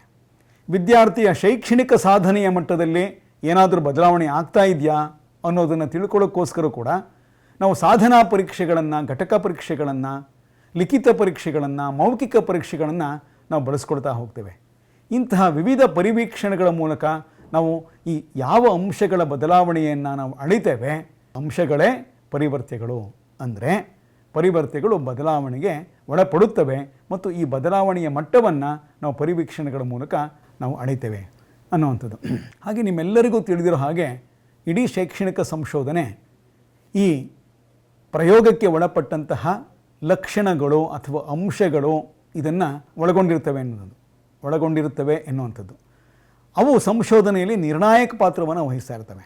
ನಾನು ಈಗಾಗಲೇ ಹೇಳಿದೆ, ಯಾವುದೋ ಒಂದು ವ್ಯವಸ್ಥೆಯಲ್ಲಿ ಬದಲಾವಣೆ ತರಬೇಕು ಅಂತ ಅಂದರೆ ಆ ಬದಲಾವಣೆಗೆ ಕಾರಕವಾಗುವ ಅಂಶಗಳನ್ನು ನಾನು ಅಲ್ಲಿ ಉಪಯೋಗ ಮಾಡಿಕೊಳ್ಬೇಕಾಗುತ್ತೆ ಅನ್ನುವಂಥದ್ದು.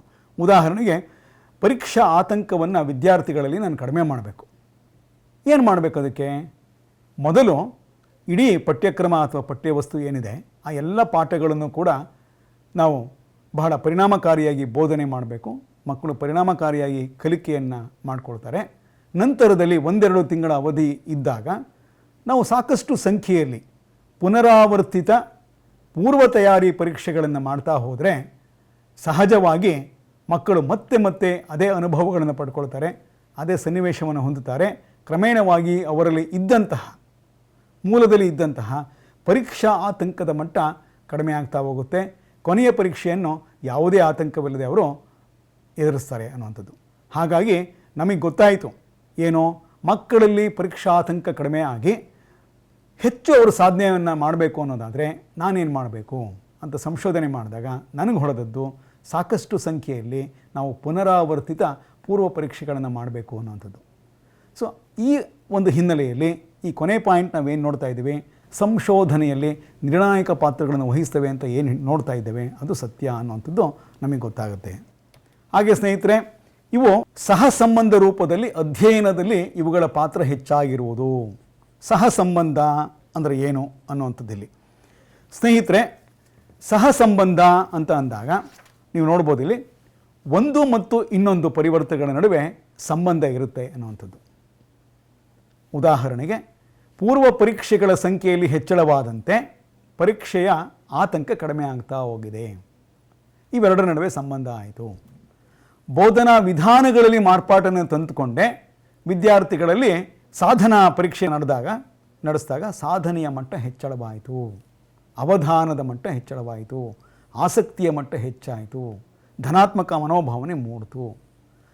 ಬೋಧನಾ ಮಾದರಿಗಳು ಅಥವಾ ಬೋಧನಾ ವಿಧಾನಗಳು, ಬೋಧನಾ ಕ್ರಮಗಳು, ಬೋಧನಾ ಉಪಕ್ರಮಗಳು, ಬೋಧನಾ ತಂತ್ರಗಳು, ಬೋಧನಾ ವ್ಯೂಹಗಳು ಇವೆಲ್ಲವೂ ಒಂದು ರೀತಿಯ ಪರಿವರ್ತನೆಗಳಾದರೆ ಅವುಗಳಿಂದ ಉಂಟಾದಂತಹ ಬದಲಾವಣೆಗಳನ್ನು ಹೊಂದತಕ್ಕಂತಹ ಮತ್ತೆ ಕೆಲವು ಅಂಶಗಳೇನಿವೆ ಇವೆಲ್ಲವೂ ಕೂಡ ಮತ್ತೊಂದು ಬಗೆಯ ಪರಿವರ್ತನೆಗಳು. ಹಾಗಾಗಿ ಯಾವುದೇ ರೀತಿಯ ಪರಿವರ್ತನೆಗಳನ್ನು ತೆಗೆದುಕೊಂಡಾಗ ಸಹಸಂಬಂಧತೆ ಇರುತ್ತದೆ, ಪರಸ್ಪರ ಅವಲಂಬನೆ ಇರುತ್ತದೆ, ಪರಸ್ಪರ ಪ್ರಭಾವಿಸುವಿಕೆ ಇರುತ್ತದೆ. ಒಂದು ಮತ್ತೊಂದನ್ನು ಬದಲಾಯಿಸುವ ಶಕ್ತಿಯನ್ನು ಅಥವಾ ಒಂದರಿಂದ ಮತ್ತೊಂದರಿಂದ ಬದಲಾವಣೆಗೆ ಒಳಪಡತಕ್ಕಂತಹ ಒಂದು ಪ್ರವೃತ್ತಿಯನ್ನು ತೋರಿಸುವಂಥದ್ದನ್ನು ನಾವು ನೋಡ್ತೇವೆ. ಈಗ ಮುಖ್ಯವಾದಂತಹ ಒಂದು ಅಂಶಕ್ಕೆ ಬರ್ತಾ ಇದ್ದೇವೆ. ಸ್ವತಂತ್ರ ಮತ್ತು ಪರತಂತ್ರ ಪರಿವರ್ತನೆಗಳನ್ನು ಪ್ರಯೋಗಾತ್ಮಕ ಸಂಶೋಧನೆಯಲ್ಲಿ ವ್ಯಾಪಕವಾಗಿ ಬಳಕೆ ಮಾಡಲಾಗುವುದು. ಉದಾಹರಣೆಯನ್ನು ನೋಡೋಣ. ನನ್ನ ಕೆಲವು ವಿದ್ಯಾರ್ಥಿಗಳಲ್ಲಿ ಧಾರಣಾ ಸಾಮರ್ಥ್ಯ ಬಹಳ ಕಡಿಮೆ ಇದೆ. ಧಾರಣಾ ಸಾಮರ್ಥ್ಯಕ್ಕೆ ನಾವು ಆಂಗ್ಲ ಭಾಷೆಯಲ್ಲಿ ರಿಟೆನ್ಷನ್ ಅಂತ ಕರೀತೇವೆ. ನಿಮಗೆಲ್ಲ ಚೆನ್ನಾಗಿ ಗೊತ್ತಿದೆ ಸ್ನೇಹಿತರೆ, ತರಗತಿ ಬೋಧನಾ ಮತ್ತು ಕಲಿಕೆಗೆ ಸಂಬಂಧಿಸಿದ ಹಾಗೆ ಹಲವು ಹಂತಗಳನ್ನ ನಾವು ನೋಡ್ತೇವೆ. ಮೊದಲೇನಾಗುತ್ತೆ, ಶಿಕ್ಷಕ ಬೋಧಿಸ್ತಾನೆ ಅಥವಾ ಕಲಿಕೆಯ ಅನುಭವಗಳನ್ನು ಒದಗಿಸ್ತಾನೆ, ವಿದ್ಯಾರ್ಥಿ ಕಲಿತಾನೆ, ಜ್ಞಾನವನ್ನು ಗಳಿಸ್ಕೊಳ್ತಾನೆ. ಜ್ಞಾನವನ್ನು ಗಳಿಸಿಕೊಳ್ಳುವುದು ಮೊದಲನೇ ಹಂತ ಆಗುತ್ತೆ. ತುಂಬ ಪರಿಣಾಮಕಾರಿಯಾಗಿ ಬೋಧನೆ ಆಗಿದೆ, ಪರಿಣಾಮಕಾರಿಯಾಗಿಯೇ ಕಲಿಕೆಯೂ ಕೂಡ ಆಗಿದೆ. ನಂತರದಲ್ಲಿ ಏನಾಗುತ್ತೆ, ಪರೀಕ್ಷೆಯನ್ನು ನಡೆಸಿದಾಗ ಆ ವಿದ್ಯಾರ್ಥಿ ಕಡಿಮೆ ಅಂಕಗಳನ್ನು ತೆಗೆದುಕೊಂಡಿರುವಂಥದ್ದು ನಾವು ನೋಡ್ತೇವೆ. ಬೋಧನೆ ಪರಿಣಾಮಕಾರಿಯಾಗಿದೆ, ಕಲಿಕೆಯೂ ಕೂಡ ಬಹಳ ಚೆನ್ನಾಗಾಗಿದೆ. ಆದರೆ ಪರೀಕ್ಷೆಯಲ್ಲಿ ವಿದ್ಯಾರ್ಥಿಯ ಸಾಧನೆ ಯಾಕೆ ಕಡಿಮೆ ಆಯಿತು ಅನ್ನುವಂಥ ಪ್ರಶ್ನೆ ಎದುರಾಗುತ್ತೆ. ಆಗ ನಮಗೆ ಗೊತ್ತಾಗುವಂಥ ವಿಚಾರ ಏನು ಅಂದರೆ, ಜ್ಞಾನವನ್ನು ಹೊಂದಿದ್ದಾನೆ ವಿದ್ಯಾರ್ಥಿ, ಆದರೆ ಹೊಂದಿರತಕ್ಕಂಥ ಜ್ಞಾನವನ್ನು ತನ್ನಲ್ಲೇ ಉಳಿಸಿಕೊಳ್ಳುವ ಪ್ರಯತ್ನವನ್ನು ಅವನು ಮಾಡಿಲ್ಲ. ಸಂದರ್ಭೋಚಿತವಾಗಿ ಅಗತ್ಯವಾದ ಸಂದರ್ಭಗಳಲ್ಲಿ ಕಲಿತಂತಹ ಒಂದು ವಿಚಾರಗಳನ್ನು, ಗಳಿಸಿದಂತಹ ಜ್ಞಾನವನ್ನು, ಪಡೆದುಕೊಂಡಂತಹ ಕೌಶಲ್ಯಗಳನ್ನು, ವೃದ್ಧಿಸಿಕೊಂಡಂತಹ ಮನೋಭಾವನೆಗಳನ್ನು ಆತ ರೂಢಿಸ್ಕೊಳ್ತಾ ಇಲ್ಲ, ಶಾಶ್ವತ ಮಾಡಿಕೊಳ್ತಾ ಇಲ್ಲ. So learning has taken place but retention is not there. ವಿದ್ಯಾರ್ಥಿ ಮರೆತು ಬಿಟ್ಟಿದ್ದಾನೆ ಅನ್ನುವಂಥದ್ದು. ಈ ಒಂದು ಪ್ರವೃತ್ತಿ ಜಾಸ್ತಿ ಇದ್ದರೆ ಎಷ್ಟೇ ಒಳ್ಳೆಯ ಶಾಲೆ ಇರಲಿ, ಎಷ್ಟೇ ಒಳ್ಳೆಯ ಬೋಧನೆ ಇರಲಿ, ಎಷ್ಟೇ ಸಂಪನ್ಮೂಲಗಳಿರಲಿ, ವಿದ್ಯಾರ್ಥಿಯ ಧಾರಣಾ ಸಾಮರ್ಥ್ಯ ಅಂದರೆ ವಿಚಾರಗಳನ್ನು ದೀರ್ಘಕಾಲೀನವಾಗಿ ಸ್ಮರಣೆಯಲ್ಲಿ ಇಟ್ಕೊಳ್ಳತಕ್ಕಂಥ ಪ್ರಯತ್ನಗಳನ್ನು ವಿದ್ಯಾರ್ಥಿಗಳು ಮಾಡದಲೇ ಇದ್ದರೆ ಇವೆಲ್ಲವೂ ಕೂಡ ವ್ಯರ್ಥ. ಹಾಗಾಗಿ ನಾನು ಏನೋ ಒಂದು ಕ್ರಮವನ್ನು ಕೈಗೊಳ್ತೇನೆ ಇಲ್ಲಿ. ವಿದ್ಯಾರ್ಥಿಗಳು ಕಲಿತ ನಂತರ ಅವರು ದೀರ್ಘಕಾಲೀನವಾಗಿ ಅದನ್ನು ಜ್ಞಾಪಕ ಇಟ್ಕೊಳ್ಳೋದಕ್ಕೋಸ್ಕರ ಕೆಲವು ತಂತ್ರಗಳನ್ನು ನಾನು ರೂಪಿಸ್ಕೊಳ್ತೇನೆ. ಉದಾಹರಣೆಗೆ ಸ್ಟಡಿ ಸರ್ಕಲ್, ಅಧ್ಯಯನ ವೃತ್ತಗಳನ್ನು ರಚಿಸ್ತೇನೆ. ಒಂದು ಪಾಠದ ಬೋಧನೆಯ ನಂತರ ವಿದ್ಯಾರ್ಥಿಗಳು ಪ್ರತಿನಿತ್ಯ 15 ಅಥವಾ 20 ನಿಮಿಷಗಳ ಕಾಲ ಸಣ್ಣ ಸಣ್ಣ ಗುಂಪುಗಳಲ್ಲಿ ಸೇರಿಕೊಂಡು ಅವರು ಶಿಸ್ತುಬದ್ಧವಾಗಿ ಕಲಿತಂತಹ ವಿಚಾರಗಳನ್ನು ಪರಸ್ಪರ ಹಂಚಿಕೊಳ್ಳುವಂಥದ್ದು. ಅಕಸ್ಮಾತ್ ಅದರಲ್ಲಿ ಯಾರಿಗಾದರೂ ಅರ್ಥವಾಗದಲೇ ಇದ್ದರೆ ಅರ್ಥವಾಗಿರತಕ್ಕಂಥ ವಿದ್ಯಾರ್ಥಿಗಳು ಪುನಃ ಅವರಿಗೆ ವಿವರಣೆ ಕೊಟ್ಟು ಅರ್ಥೈಸುವಂಥದ್ದು. ಸೊ ಈ ರೀತಿಯ ಒಂದು ಪ್ರಯೋಗವನ್ನು ನಾನು ಮಾಡ್ತೇನೆ. ಅದಕ್ಕೆ ನಾನು ಸ್ಟಡಿ ಸರ್ಕಲ್ಸ್ ಅಂತ ನಾನು ಕರಿತೇನೆ.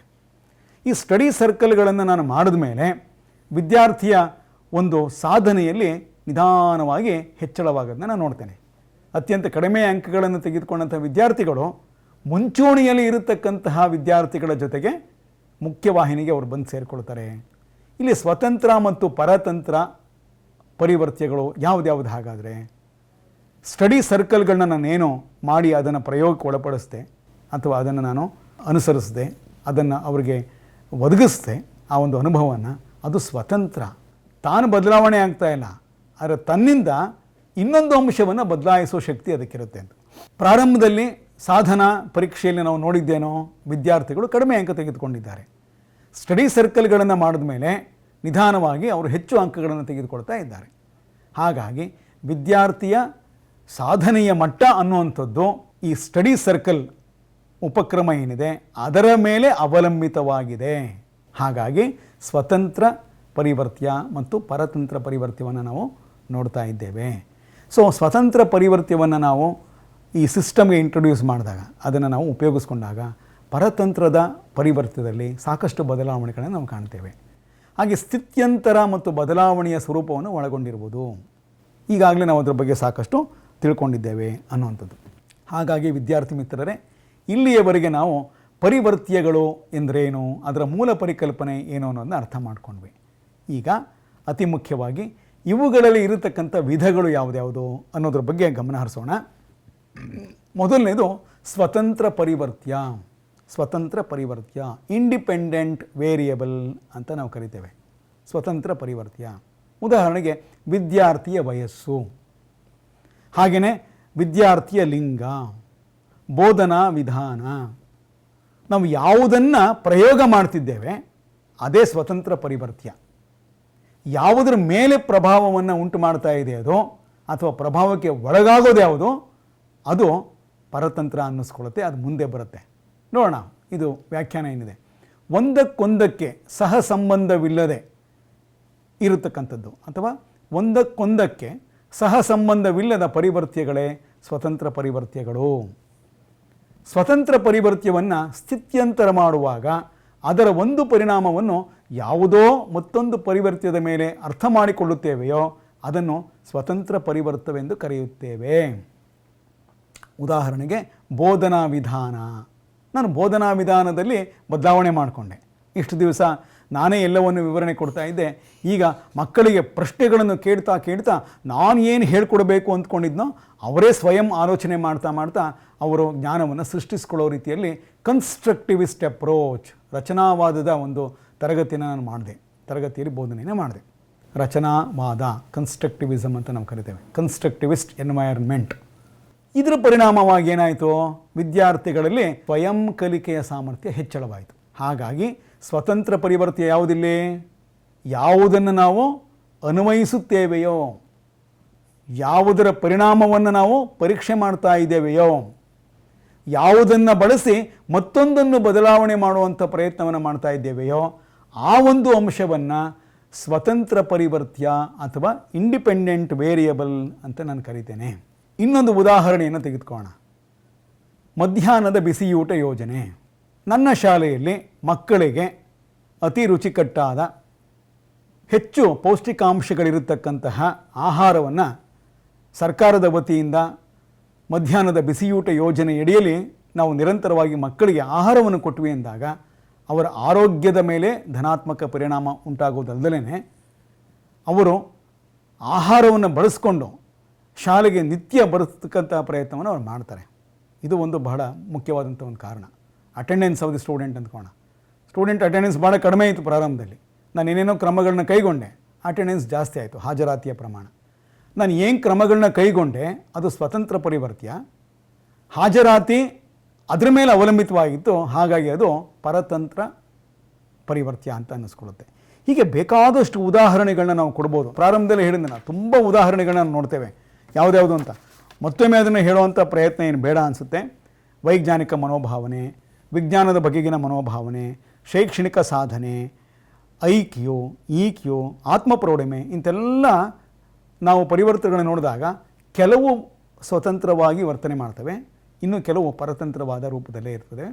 ಒಂದು ಸಂಶೋಧನೆಯಲ್ಲಿ ಒಂದು ಪರಿವರ್ತ್ಯ ಸ್ವತಂತ್ರ ರೂಪದಲ್ಲಿದ್ದರೆ ಅದೇ ಪರಿವರ್ತ್ಯ ಮತ್ತೊಂದು ಸಂಶೋಧನೆಯಲ್ಲಿ ಪರತಂತ್ರವಾಗಬಹುದು ಅನ್ನುವಂಥದ್ದು.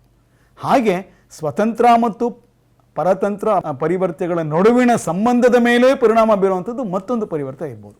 ಅದನ್ನು ಮುಂದಿನ ಇದರಲ್ಲಿ ನಾವು ನೋಡ್ತಾ ಇದ್ದೇವೆ. ಹಾಗಾಗಿ ಸ್ವತಂತ್ರ ಪರಿವರ್ತ್ಯ ಅಂದರೆ ನಿಮಗೀಗ ಅರ್ಥ ಆಗಿದೆ ಅಂತ ಭಾವಿಸ್ಕೊಳ್ತೇನೆ. ನಂತರದಲ್ಲಿ ಬರುವಂಥದ್ದು ಇದಕ್ಕೆ ವಿರುದ್ಧವಾಗಿ ಪರತಂತ್ರ ಪರಿವರ್ತ್ಯ. ಇದನ್ನು ಅವಲಂಬಿತ ಪರಿವರ್ತ್ಯ ಅಂತಲೂ ಕೂಡ ಕರೀತೇವೆ. ಯಾವ ಒಂದು ಪರಿವರ್ತ್ಯ ತನ್ನ ಹೆಚ್ಚು ಕಡಿಮೆಯ ಮಟ್ಟಕ್ಕೆ ಸ್ವತಂತ್ರ ಪರಿವರ್ತ್ಯವನ್ನು ಅವಲಂಬಿಸಿರುವುದೋ ಅದು ಪರತಂತ್ರ ಪರಿವರ್ತ್ಯ ಅನ್ನುವಂಥದ್ದು. ಸಾಕಷ್ಟು ಉದಾಹರಣೆಗಳನ್ನ ನಾವು ಇಲ್ಲಿ ನೋಡಿದ್ದೇವೆ. ಹೈಪಾಥಿಸಿಸ್ ಅಥವಾ ಪ್ರಾಕಲ್ಪನೆಗಳನ್ನ ತೆಗೆದುಕೊಂಡ್ರೆ ನಾವು ನೋಡ್ಬೋದು. ಒಂದು ಉದಾಹರಣೆಯನ್ನು ಕೊಡ್ತೇನೆ ನಾನು. ಅನುಗಮನ ಪದ್ಧತಿ, ನಿಗಮನ ಪದ್ಧತಿ ಅಂತ ಇವೆ.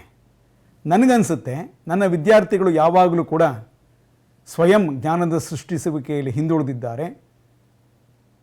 ಅವರು ಆಲೋಚನಾ ಸಾಮರ್ಥ್ಯವನ್ನು ಕಡಿಮೆ ಮಾಡಿಕೊಂಡಿದ್ದಾರೆ ಅಂತ ನನಗನ್ನಿಸ್ದಾಗ ನಾನು ಅನುಗಮನ ಪದ್ಧತಿಯನ್ನು ಬಳಸ್ಕೊಳ್ತಾ ಹೋಗ್ತೇನೆ ಅಂದ್ಕೋಣ. ಅಥವಾ ಇನ್ಕ್ವೈರಿ ಟ್ರೈನಿಂಗ್ ಮಾಡೆಲ್ ಅಂತ ಅಂದ್ಕೋಣ, ಅನ್ವೇಷಣಾ ತರಬೇತಿ ಮಾದರಿ. ಇದು ಬಳಸ್ತಾ ಮಕ್ಕಳಲ್ಲಿ ಏನಾಗುತ್ತೆ, ಜ್ಞಾನವನ್ನು ಸ್ವಯಂ ಸೃಷ್ಟಿಸುವಿಕೆಯ ಒಂದು ಸಾಮರ್ಥ್ಯ ಏನಿದೆ ಅದರಲ್ಲಿ ಹೆಚ್ಚಾಗ್ತಿರೋದನ್ನ ನಾವು ಕಾಣ್ತೇವೆ. ಹಾಗಾಗಿ ಸ್ವಯಂ ಜ್ಞಾನದ ಸೃಷ್ಟಿಸುವಿಕೆಯ ಸಾಮರ್ಥ್ಯ ಅನ್ನುವಂಥದ್ದು ಇಲ್ಲಿ ಪರತಂತ್ರ ಪರಿವರ್ತ್ಯ ಅನ್ನುವಂಥದ್ದು. ಹಾಗೆ ಮಕ್ಕಳಲ್ಲಿ ಸಾಮಾಜಿಕ ಕೌಶಲ್ಯಗಳು ಕಡಿಮೆ ಇವೆ. ಅವರವರ ನಡುವೆ ಚರ್ಚೆ ಮಾಡಿಕೊಳ್ಳುವಂಥದ್ದು, ಸಾಂಘಿಕವಾಗಿ ಒಂದು ಸಮಸ್ಯೆಯನ್ನು ಪರಿಹಾರ ಮಾಡುವಂಥದ್ದು, ಈ ಎಲ್ಲ ಅಂಶಗಳು ಕಡಿಮೆ ಇವೆ ಅಂದಾಗ, ಅಂದರೆ ಸಾಮಾಜಿಕ ಕೌಶಲ್ಯಗಳಲ್ಲಿ ಕಡಿಮೆ ಪ್ರಮಾಣವನ್ನು ನೋಡಿದಾಗ ಇದನ್ನು ವೃದ್ಧಿಸುವ ಸಲುವಾಗಿ ನಾನು ಮತ್ತೊಂದು ಬೋಧನಾ ತಂತ್ರವನ್ನು ಮೊರೆ ಹೋಗ್ತೇನೆ. ಉದಾಹರಣೆಗೆ ಬ್ರೈನ್ ಸ್ಟಾರ್ಮಿಂಗ್ ಟೆಕ್ನಿಕ್, ಮನಮಂಥನ ತಂತ್ರ ಅಂತ ಹೇಳ್ತೇವೆ ನಾವು. ಬ್ರೈನ್ ಸ್ಟಾರ್ಮಿಂಗ್ ಟೆಕ್ನಿಕ್, ಮನಮಂಥನ ತಂತ್ರ. ತಂತ್ರವೇ ಬೇರೆ, ವಿಧಾನವೇ ಬೇರೆ, ಉಪಕ್ರಮ ಬೇರೆ, ಇವೆಲ್ಲವೂ ಬೇರೆ ಬೇರೆ. ಹಾಗಾಗಿ ನಾನು ಹೆಚ್ಚು ತರಗತಿಗಳಲ್ಲಿ ಮನಮಂಥನ, ಬ್ರೈನ್ ಸ್ಟಾರ್ಮಿಂಗ್ ಟೆಕ್ನಿಕ್ನ ಜಾಸ್ತಿ ಯೂಸ್ ಮಾಡ್ತಾ ನನಗೆ ಗೊತ್ತಾಗ್ತಾ ಹೋಗುತ್ತೆ, ಮಕ್ಕಳು ಈ ಒಂದು ವಿಧಾನಕ್ಕೆ ಒಳಗೊಂಡಾಗ ಅವರಲ್ಲಿ ಸಹಜವಾಗಿ ಗುಂಪು ಚರ್ಚೆ ಏರ್ಪಡುತ್ತೆ, ಪರಸ್ಪರ ವಿಚಾರಗಳನ್ನು ವಿನಿಮಯ ಮಾಡಿಕೊಳ್ಳುವಂಥದ್ದು, ಸಾಂಘಿಕವಾಗಿ ಪ್ರಯತ್ನ ಪಡುವಂಥದ್ದು, ಮತ್ತು ಅಂತರ್ಮುಖತೆ ಕಡಿಮೆಯಾಗಿ ಬಹಿರ್ಮುಖತೆ ಹೆಚ್ಚಾಗುವಂಥದ್ದು, ಒಬ್ಬ ವಿದ್ಯಾರ್ಥಿಯ ಸಹಾಯಕ್ಕೆ ಮತ್ತೊಬ್ಬ ಬರುವಂಥದ್ದು, ಪ್ರೇರೇಪಣೆ ನೀಡುವಂಥದ್ದು, ಮತ್ತೊಬ್ಬರನ್ನು ನೋಡಿ ನಾನು ಬದಲಾವಣೆ ಆಗಬೇಕು ಅನ್ನತಕ್ಕಂಥ ಮನೋಭಾವ ಮೂಡುವಂಥದ್ದು, ಇವೆಲ್ಲ ಒಟ್ಟಾರೆಯಾಗಿ ಸಂಭವಿಸಿದಾಗ ವಿದ್ಯಾರ್ಥಿಯಲ್ಲಿ ಸಾಮಾಜಿಕ ಲಕ್ಷಣಗಳು ವೃದ್ಧಿಯಾದವು ಅನ್ನುವಂಥದ್ದು. ಈ ಹಿನ್ನೆಲೆಯಲ್ಲಿ ವಿದ್ಯಾರ್ಥಿಯ ಸಾಮಾಜಿಕ ಲಕ್ಷಣ ಅಥವಾ ಕೌಶಲಗಳು ಅನ್ನುವಂಥದ್ದು ಅವಲಂಬಿತ ಪರವರ್ತ್ಯ. ಯಾವುದ್ರ ಮೇಲೆ? ಬೋಧನಾ ವಿಧಾನದ ಮೇಲೆ, ಬೋಧನಾ ವಿಧಾನದ ಕಲಿಕೆಯ ಅನುಭವಗಳ ಮೇಲೆ. ಸೊ ಇದನ್ನು ನಾವೀಗಾಗಲೇ ನೋಡಿದ್ದೇವೆ ಅನ್ನುವಂಥದ್ದು. ಹಾಗೆ ಮೂರನೇದು ನೋಡೋಣ, ಅದು ಮಧ್ಯಸ್ಥ ಪರಿವರ್ತ್ಯ ಅನ್ನುವಂಥದ್ದು. ಮಾಡರೇಟರ್ ವೇರಿಯಬಲ್ ಅಂತ ನಾವು ಕರಿತೇವೆ. ಮಾಡರೇಟರ್ ವೇರಿಯಬಲ್, ಮಧ್ಯಸ್ಥ ಪರಿವರ್ತ್ಯ. ಅರ್ಥವನ್ನು ತಿಳ್ಕೊಳ್ಳೋ ಪ್ರಯತ್ನವನ್ನು ಮಾಡೋಣ. ಸ್ವತಂತ್ರ ಮತ್ತು ಪರತಂತ್ರ ಪರಿವರ್ತ್ಯಗಳನ್ನು ಗುರುತಿಸಿ ಆಯ್ಕೆ ಮಾಡಿದ ಸ್ವತಂತ್ರ ಪರಿವರ್ತ್ಯವಲ್ಲದ, ಇದನ್ನ ಅರ್ಥ ಮಾಡ್ಕೋಬೇಕು ನೀವು, ಇನ್ನಿತರೆ ಪರಿವರ್ತ್ಯಗಳು ಪ್ರಭಾವ ಬೀರುವ ಸಾಧ್ಯತೆ ಇದ್ದರೆ, ನಾನು ಅದನ್ನು ಪರಿಗಣಿಸಿಲ್ಲ, ಆದರೆ ಅದು ಸ್ವತಂತ್ರ ಪರಿವರ್ತವೇ ಅನಿಸ್ಕೊಂಡ್ರೂ ಕೂಡ ನನ್ನ ಸಂಶೋಧನೆಯಲ್ಲಿ ಅದನ್ನು ಮುಖ್ಯವಾಗಿ ಪರಿಗಣನೆ ಮಾಡಿಲ್ಲ. ಇಂತಹ ಸಂದರ್ಭದಲ್ಲಿ ಅವುಗಳು ಕೂಡ ತಮ್ಮ ಪ್ರಭಾವವನ್ನು ಅವಲಂಬಿತ ಪರಿವರ್ತ್ಯದ ಮೇಲೆ ಉಂಟು ಮಾಡಿದ್ದೇ ಆದರೆ ಆಗ ಅದನ್ನು ಮಧ್ಯಸ್ಥ ಅಥವಾ ಮಾಡರೇಟರ್ ವೇರಿಯಬಲ್ ಅಂತ ನಾವು ಕರಿತೇವೆ. ಉದಾಹರಣೆಗೆ ಸ್ನೇಹಿತರೆ, ಕಲಿಕಾ ಸಾಮರ್ಥ್ಯ ಅನ್ನುವಂಥದ್ದು ಅವಲಂಬಿತ ಪರಿವರ್ತ್ಯ, ಡಿಪೆಂಡೆಂಟ್ ವೇರಿಯಬಲ್. ನಾವೀನ್ಯ ಬೋಧನಾ ವಿಧಾನಗಳು ಇಂಡಿಪೆಂಡೆಂಟ್, ಅಂದರೆ ಸ್ವತಂತ್ರ. ನಾನು ಬೇರೆ ಬೇರೆ ನವೀನ ರೀತಿಯ ವಿಧಾನಗಳನ್ನು ಅಳವಡಿಸ್ಕೊಳ್ತೀನಲ್ವಾ, ಅದು ಸ್ವತಂತ್ರ ಪರಿವರ್ತ್ಯ, ಸ್ವತಂತ್ರ ಚಲಕ. ಯಾವ ದೃಷ್ಟಿಯಿಂದ ಅದನ್ನು ಅನ್ವಯ ಮಾಡ್ತಾ ಇದ್ದೇನೆ? ನನ್ನ ವಿದ್ಯಾರ್ಥಿಗಳಲ್ಲಿ ಕಲಿಕಾ ಸಾಮರ್ಥ್ಯ ಹೆಚ್ಚಳವಾಗಬೇಕು ಅನ್ನೋ ದೃಷ್ಟಿಯಿಂದ. ಈ ಹಿನ್ನೆಲೆಯಲ್ಲಿ ಕಲಿಕಾ ಸಾಮರ್ಥ್ಯ ಅನ್ನುವಂಥದ್ದು ಪರಾವಲಂಬಿತ, ಅವಲಂಬಿತ, ಪರತಂತ್ರ ಅಂತ ಅನ್ನಿಸ್ಕೊಳ್ಳುತ್ತೆ. ನಾನು ಸಂಶೋಧನೆ ಮಾಡ್ತಾ ಹೋದೆ, ಒಂದು ಹೊಸ ವಿಧಾನವನ್ನು ಕಂಡುಹಿಡಿದೆ, ಅದನ್ನು ಪ್ರಯೋಗ ಮಾಡಿದೆ, ವಿದ್ಯಾರ್ಥಿಯಲ್ಲಿ ಕಲಿಕಾ ಸಾಮರ್ಥ್ಯ ಹೆಚ್ಚಳವಾಯಿತು. ಆದರೆ ಕೊನೆಯಲ್ಲಿ ನಾನು ಇದನ್ನು ಕ್ಲೈಮ್ ಮಾಡೋದಕ್ಕಾಗೋದಿಲ್ಲ, ನಾನು ಹೇಳ್ಕೊಳ್ಳೋಕ್ಕಾಗಲ್ಲ ಇಂತಹ ಬೋಧನಾ ವಿಧಾನದಿಂದಲೇ ವಿದ್ಯಾರ್ಥಿಯಲ್ಲಿ ಕಲಿಕಾ ಸಾಮರ್ಥ್ಯ ಹೆಚ್ಚಳವಾಯಿತು ಅಂತ ಹೇಳಿ. ಅದಕ್ಕೆ ಮತ್ತೆ ಕೆಲವು ಕಾರಕಗಳು ಅಪರೋಕ್ಷವಾಗಿ, ಪ್ರತ್ಯಕ್ಷ ರೂಪದಲ್ಲಿರ್ಬೋದು ಅಥವಾ ಅಪರೋಕ್ಷವಾಗಿ ತಮ್ಮ ಪ್ರಭಾವವನ್ನು ಕೂಡ ಬೀರಿರ್ತವೆ. ಉದಾಹರಣೆಗೆ ಇಲ್ಲಿ ನಾವು ನೋಡುವಂಥದ್ದು, ಕಲಿಕಾ ಸಾಮರ್ಥ್ಯ ಕೇವಲ ಹೊಸ ಬೋಧನಾ ವಿಧಾನದಿಂದಲೇ ಸಂಪೂರ್ಣವಾಗಿ ಆಗದೆ ವಿದ್ಯಾರ್ಥಿಗಳ ಸಾಮಾಜಿಕ ಆರ್ಥಿಕ ಮಟ್ಟವನ್ನು ಕೂಡ ಅವಲಂಬಿಸಿರುತ್ತದೆ. ಆದರೆ ಅದನ್ನು ನಾವು ಮುಖ್ಯವಾದ ಒಂದು ಪರಿವರ್ತ್ಯ ಅಂತ ಪರಿಗಣಿಸಿರೋದಿಲ್ಲ. ಆದರೂ ಅದರ ಒಂದು ಪ್ರಭಾವ ಇದ್ದೇ ಇರುತ್ತೆ. ಸೊ ಯಾವ ಅಂಶವು ಸ್ವತಂತ್ರ ಮತ್ತು ಪರತಂತ್ರ ಚಲಕಗಳ ನಡುವಿನ ಸಂಬಂಧವನ್ನು ಪ್ರಭಾವಿಸುತ್ತದೆಯೋ, ತನ್ನ ಇರುವಿಕೆಯಿಂದಾಗಿ ಅವುಗಳ ನಡುವಿನ ಸಹ ಸಂಬಂಧತೆಯನ್ನು ಅಥವಾ ಅವುಗಳ ನಡುವಿನ ಒಂದು ಪರಿಣಾಮದ ಮೇಲೆ ತನ್ನ ಪ್ರಭಾವವನ್ನು ಬೀರುತ್ತದೆಯೋ ಅದನ್ನು ಸಾಮಾಜಿಕ ಆರ್ಥಿಕ ಮಟ್ಟ ಅನ್ನತಕ್ಕಂಥ ಉದಾಹರಣೆಯ ಮೂಲಕ ನಾವು ತಿಳ್ಕೊಳ್ತಾ ಇದ್ದೇವೆ. ಇಲ್ಲಿ ಬೇಕಾದಷ್ಟು ಉದಾಹರಣೆಗಳನ್ನ ನಾವು ಕೊಡ್ಬೋದು. ಇನ್ನೊಂದು ಉದಾಹರಣೆಯನ್ನು ನೋಡೋಣ ನಾವು ಬೇಕಾದರೆ. ವಿದ್ಯಾರ್ಥಿ ಇದನ್ನೇ ತೆಗೆದುಕೊಂಡು ಮತ್ತಷ್ಟು ಎಕ್ಸ್ಟೆಂಡ್ ಮಾಡ್ಬೋದು. ನಾನು ಒಂದು ವಿಧಾನವನ್ನು ಬಳಸ್ತೇನೆ. ಉದಾಹರಣೆಗೆ ಸೈನೆಟಿಕ್ಸ್ ಮಾಡೆಲೇ ತೆಗೆದುಕೋಣ. ಸೃಜನಶೀಲತೆಯ ಒಂದು ಮಾದರಿಯನ್ನು ನಾನು ಪ್ರಯೋಗ ಮಾಡಿದಾಗ ವಿದ್ಯಾರ್ಥಿಯಲ್ಲಿ ಸೃಜನಶೀಲತೆ ಹೆಚ್ಚಳವಾಗ್ತಾ ಹೋಯಿತು. ಅಲ್ಲಿ ಮತ್ತೆ ಕೆಲವು ಅಂಶಗಳು ಈ ಹೆಚ್ಚಳಕ್ಕೆ ಕಾರಣ ಆಗಿರುತ್ತವೆ. ಉದಾಹರಣೆಗೆ ವಿದ್ಯಾರ್ಥಿಯ ಆರ್ಥಿಕ ಸಾಮಾಜಿಕ ಮಟ್ಟ, ಸೋಷಿಯೋ ಇಕನಾಮಿಕ್ ಸ್ಟೇಟಸ್. ಆ ವಿದ್ಯಾರ್ಥಿ ಶ್ರೀಮಂತ ಕುಟುಂಬದವನಾಗಿ ಅವನ ಮನೆಯಲ್ಲಿ ಈ ಕ್ರಿಯೇಟಿವಿಟಿಯನ್ನು ಹೆಚ್ಚಳ ಮಾಡೋದಕ್ಕೆ ಬೇರೆ ಬೇರೆ ವ್ಯವಸ್ಥೆಗಳು ಕೂಡ ಇರ್ಬೋದು. ಅದರ ಪರಿಣಾಮ ಉಂಟಾಗುತ್ತದೆ. ವೈಜ್ಞಾನಿಕ ಮನೋಭಾವ, ನಾನು ಅಂದ್ಕೊಳ್ತೇನೆ ನಾನು ಈ ವೈಜ್ಞಾನಿಕ ವಿಧಾನಗಳನ್ನು ಬಳಸಿದೆ. ಯಾವುದ್ಯಾವುದು ಇನ್ಕ್ವೈರಿ ಟ್ರೈನಿಂಗ್ ಮಾಡೆಲ್ ಬಳಸ್ಕೊಂಡಿದ್ದೇನೆ, ಎಕ್ಸ್ಪ್ಲೋರೇಟರಿ ಮಾಡೆಲ್ ಅಥವಾ ಅನ್ವೇಷಣಾ ಮಾದರಿಯನ್ನು ಬಳಸ್ಕೊಂಡಿದ್ದೇನೆ, ಸಂಶೋಧನಾ ಮಾದರಿಯನ್ನು ಬಳಸ್ಕೊಂಡಿದ್ದೇನೆ, ಇನ್ವೆಸ್ಟಿಗೇಟರಿ ಡಿಸ್ಕವರಿ ಮೆಥಡನ್ನು ಉಪಯೋಗಿಸಿದ್ದೇನೆ, ಶೋಧನಾ ಪದ್ಧತಿಯನ್ನು. ಈ ಶೋಧನಾ ಪದ್ಧತಿಯನ್ನು ನಾನು ಬಳಕೆ ಮಾಡ್ಕೊಂಡು ಪಾಠ ಮಾಡ್ತಾ ವಿದ್ಯಾರ್ಥಿಯಲ್ಲಿ ವೈಜ್ಞಾನಿಕ ಅಥವಾ ಶೋಧನಾ ಪ್ರವೃತ್ತಿ ಜಾಸ್ತಿ ಆದರೆ ನಾವು ಅಂದ್ಕೊಳ್ಳೋದೇನೋ ಈ ಒಂದು ಬೋಧನಾ ವಿಧಾನಗಳಿಂದಲೇ ಇದು ಸಂಭವಿಸಿದೆ ಅಂತ. ಅಲ್ಲಿ ಬೇರೆ ಅಂಶಗಳು ಕೂಡ ಇದರ ಮೇಲೆ ಪ್ರಭಾವವನ್ನು ಉಂಟು ಮಾಡಿರತಕ್ಕಂಥ ಸಾಧ್ಯತೆ ಇರುತ್ತದೆ. ಯಾವ ಅಂಶಗಳು? ವಿದ್ಯಾರ್ಥಿಯ ಮನೆಯ ವಾತಾವರಣ, ವಿದ್ಯಾರ್ಥಿಯ ಆಸಕ್ತಿ, ವಿದ್ಯಾರ್ಥಿಯ ಅವಧಾನ, ವಿದ್ಯಾರ್ಥಿಗೆ ಮನೆಯಲ್ಲಿ ಅಥವಾ ಹೊರಗಡೆಯಲ್ಲಿ ಸಿಗತಕ್ಕಂತಹ ಸೌಲಭ್ಯಗಳು, ಅವನಲ್ಲಿ ಪ್ರಯೋಗದ ಬಗ್ಗೆ ಉಂಟು ಮಾಡತಕ್ಕಂತಹ ಆಸಕ್ತಿ, ಇನ್ನಿತರ ವಿಚಾರಗಳು ಈ ಒಂದು ವೈಜ್ಞಾನಿಕ ಮನೋಭಾವನೆಯನ್ನು ಹೆಚ್ಚಳ ಮಾಡೋದರಲ್ಲಿ ತಮ್ಮ ಪ್ರಭಾವವನ್ನು ಬೀರಿರ್ತವೆ. ಸೊ ಇಂತಹ ಯಾವ ಅಂಶಗಳು ಸ್ವತಂತ್ರ ಮತ್ತು ಪರತಂತ್ರ ಪರಿವರ್ತ್ಯಗಳ ನಡುವಿನ ಸಂಬಂಧದ ಮೇಲೆ ಪ್ರಭಾವವನ್ನು ಉಂಟು ಮಾಡುತ್ತವೆಯೋ, ಸಹಜವಾಗಿ ವಾಸ್ತವವಾಗಿ ಅವು ಕೂಡ ಸ್ವತಂತ್ರ ಪರಿವರ್ತಗಳೇ. ಆದರೆ ನಾವು ಮುಖ್ಯವಾಗಿ ಅದನ್ನು ಪರಿಗಣನೆ ಮಾಡಿರೋದಿಲ್ಲ. ಸ್ವತಂತ್ರ ಮತ್ತು ಪರತಂತ್ರ ಪರಿವರ್ತಗಳ ನಡುವಿನ ಬದಲಾವಣೆ ಅಥವಾ ಸಂಬಂಧದ ಮೇಲೆ ತನ್ನ ಪ್ರಭಾವವನ್ನು ನೇರವಾಗಿಯೋ ಪರೋಕ್ಷವಾಗಿಯೋ ತೋರಿಸ್ತಾ ಇರುತ್ತದೆ. ಇಂಥದ್ದನ್ನು ನಾವು ಮಧ್ಯಸ್ಥ ಪರಿವರ್ತ್ಯ, ಮಾಡರೇಟರ್ ವೇರಿಯಬಲ್ ಅಂತ ನಾವು ಕರಿತೇವೆ. ಬೆಸ್ಟ್ ಎಕ್ಸಾಂಪಲ್ ಮತ್ತೊಂದು ಕೊಡ್ಬೋದು ಅಂದರೆ ಜೆಂಡರ್ ಅಂದ್ಕೋಣ. ಈಗ ನಾನು ಹೊಸ ಬೋಧನಾ ವಿಧಾನವನ್ನು ನಾನು ರೂಢಿಸ್ಕೊಂಡೆ, ಬಳಸ್ಕೊಂಡೆ, ವಿದ್ಯಾರ್ಥಿಗಳಲ್ಲಿ ಸಾಧನಾ ಮಟ್ಟ ಹೆಚ್ಚಾಯಿತು. ಅದರಲ್ಲಿ ವಿಶೇಷವಾಗಿ ಗಂಡು ಮತ್ತು ಹೆಣ್ಣು ವಿದ್ಯಾರ್ಥಿಗಳು ಅಂದ್ಕೋಣ. ಹೆಣ್ಣು ಮಕ್ಕಳು ಹೆಚ್ಚು ಸಾಧನೆಯನ್ನು ತೋರಿಸಿದ್ರು ಅಂದ್ಕೋಣ. ಸೊ ಹೆಣ್ಣು ವಿದ್ಯಾರ್ಥಿಗಳು ಜೆಂಡರ್ ಕಾರಣದಿಂದಾಗಿಯೇ ಅವರಲ್ಲಿ ಸಹಜವಾಗಿ ಈ ಒಂದು ಸಾಧನೆಯ ಮಟ್ಟ ಹೆಚ್ಚಾಗಿರೋದನ್ನ ನಾವು ನೋಡ್ಬೋದು. ನೇರವಾಗಿಯೋ ಅಥವಾ ಪರೋಕ್ಷವಾಗಿಯೋ ವಿದ್ಯಾರ್ಥಿಗಳ ಲಿಂಗ ಏನಿದೆ ಅದು ತನ್ನ ಪ್ರಭಾವವನ್ನು ಉಂಟು ಮಾಡಿರುತ್ತದೆ ಅನ್ನುವಂಥದ್ದು. ಸೊ ಹಾಗೆ ಬೇಕಾದಷ್ಟು ಉದಾಹರಣೆಗಳನ್ನು ನಾವು ತೆಗೆದುಕೊಳ್ಬೋದು ಅನ್ನುವಂಥದ್ದು. ಇಲ್ಲಿ ಇನ್ನೊಂದು ಉದಾಹರಣೆ ತೆಗೆದುಕೊಳ್ಳೋಣ. ರೀಡಿಂಗ್ ಎಕ್ಸರ್ಸೈಸಸ್ ಅಂತ ವಿದ್ಯಾರ್ಥಿಗಳಿಗೆ ಸಾಕಷ್ಟು ನಾನು ಏನು ಹೇಳ್ತೀವಿ ರೀಡಿಂಗ್ ವಾಚನ ಅಭ್ಯಾಸಗಳನ್ನ ಕೊಡ್ತಾ ಹೋಗ್ತೀನಿ ಅಂದ್ಕೊಳ್ಳಿ. ವಾಚನಾಭ್ಯಾಸ ಕೊಡ್ತಾ ಆತನಿಗೆ ವಾಚಿಸುವ ಕೌಶಲ ಬಂತು. ನಾನು ಅಂದ್ಕೊಡ್ತೇನೆ ವಾಚನ ಅಭ್ಯಾಸಗಳನ್ನು ಕೊಟ್ಟಿದ್ದರಿಂದ ವಾಚಿಸುವ ಸಾಮರ್ಥ್ಯ ಹೆಚ್ಚಳವಾಗಿದೆ ಅಂತ.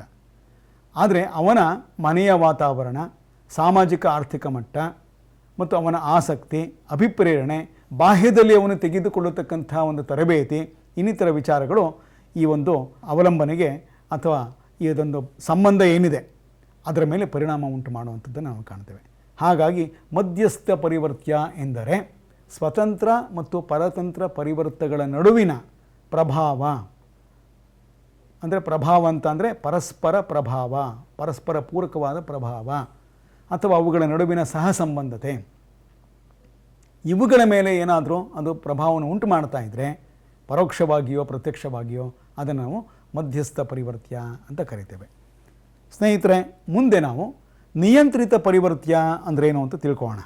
ಇಂಗ್ಲೀಷ್ನಲ್ಲಿ ಅದನ್ನು ಕಂಟ್ರೋಲ್ಡ್ ವೇರಿಯಬಲ್.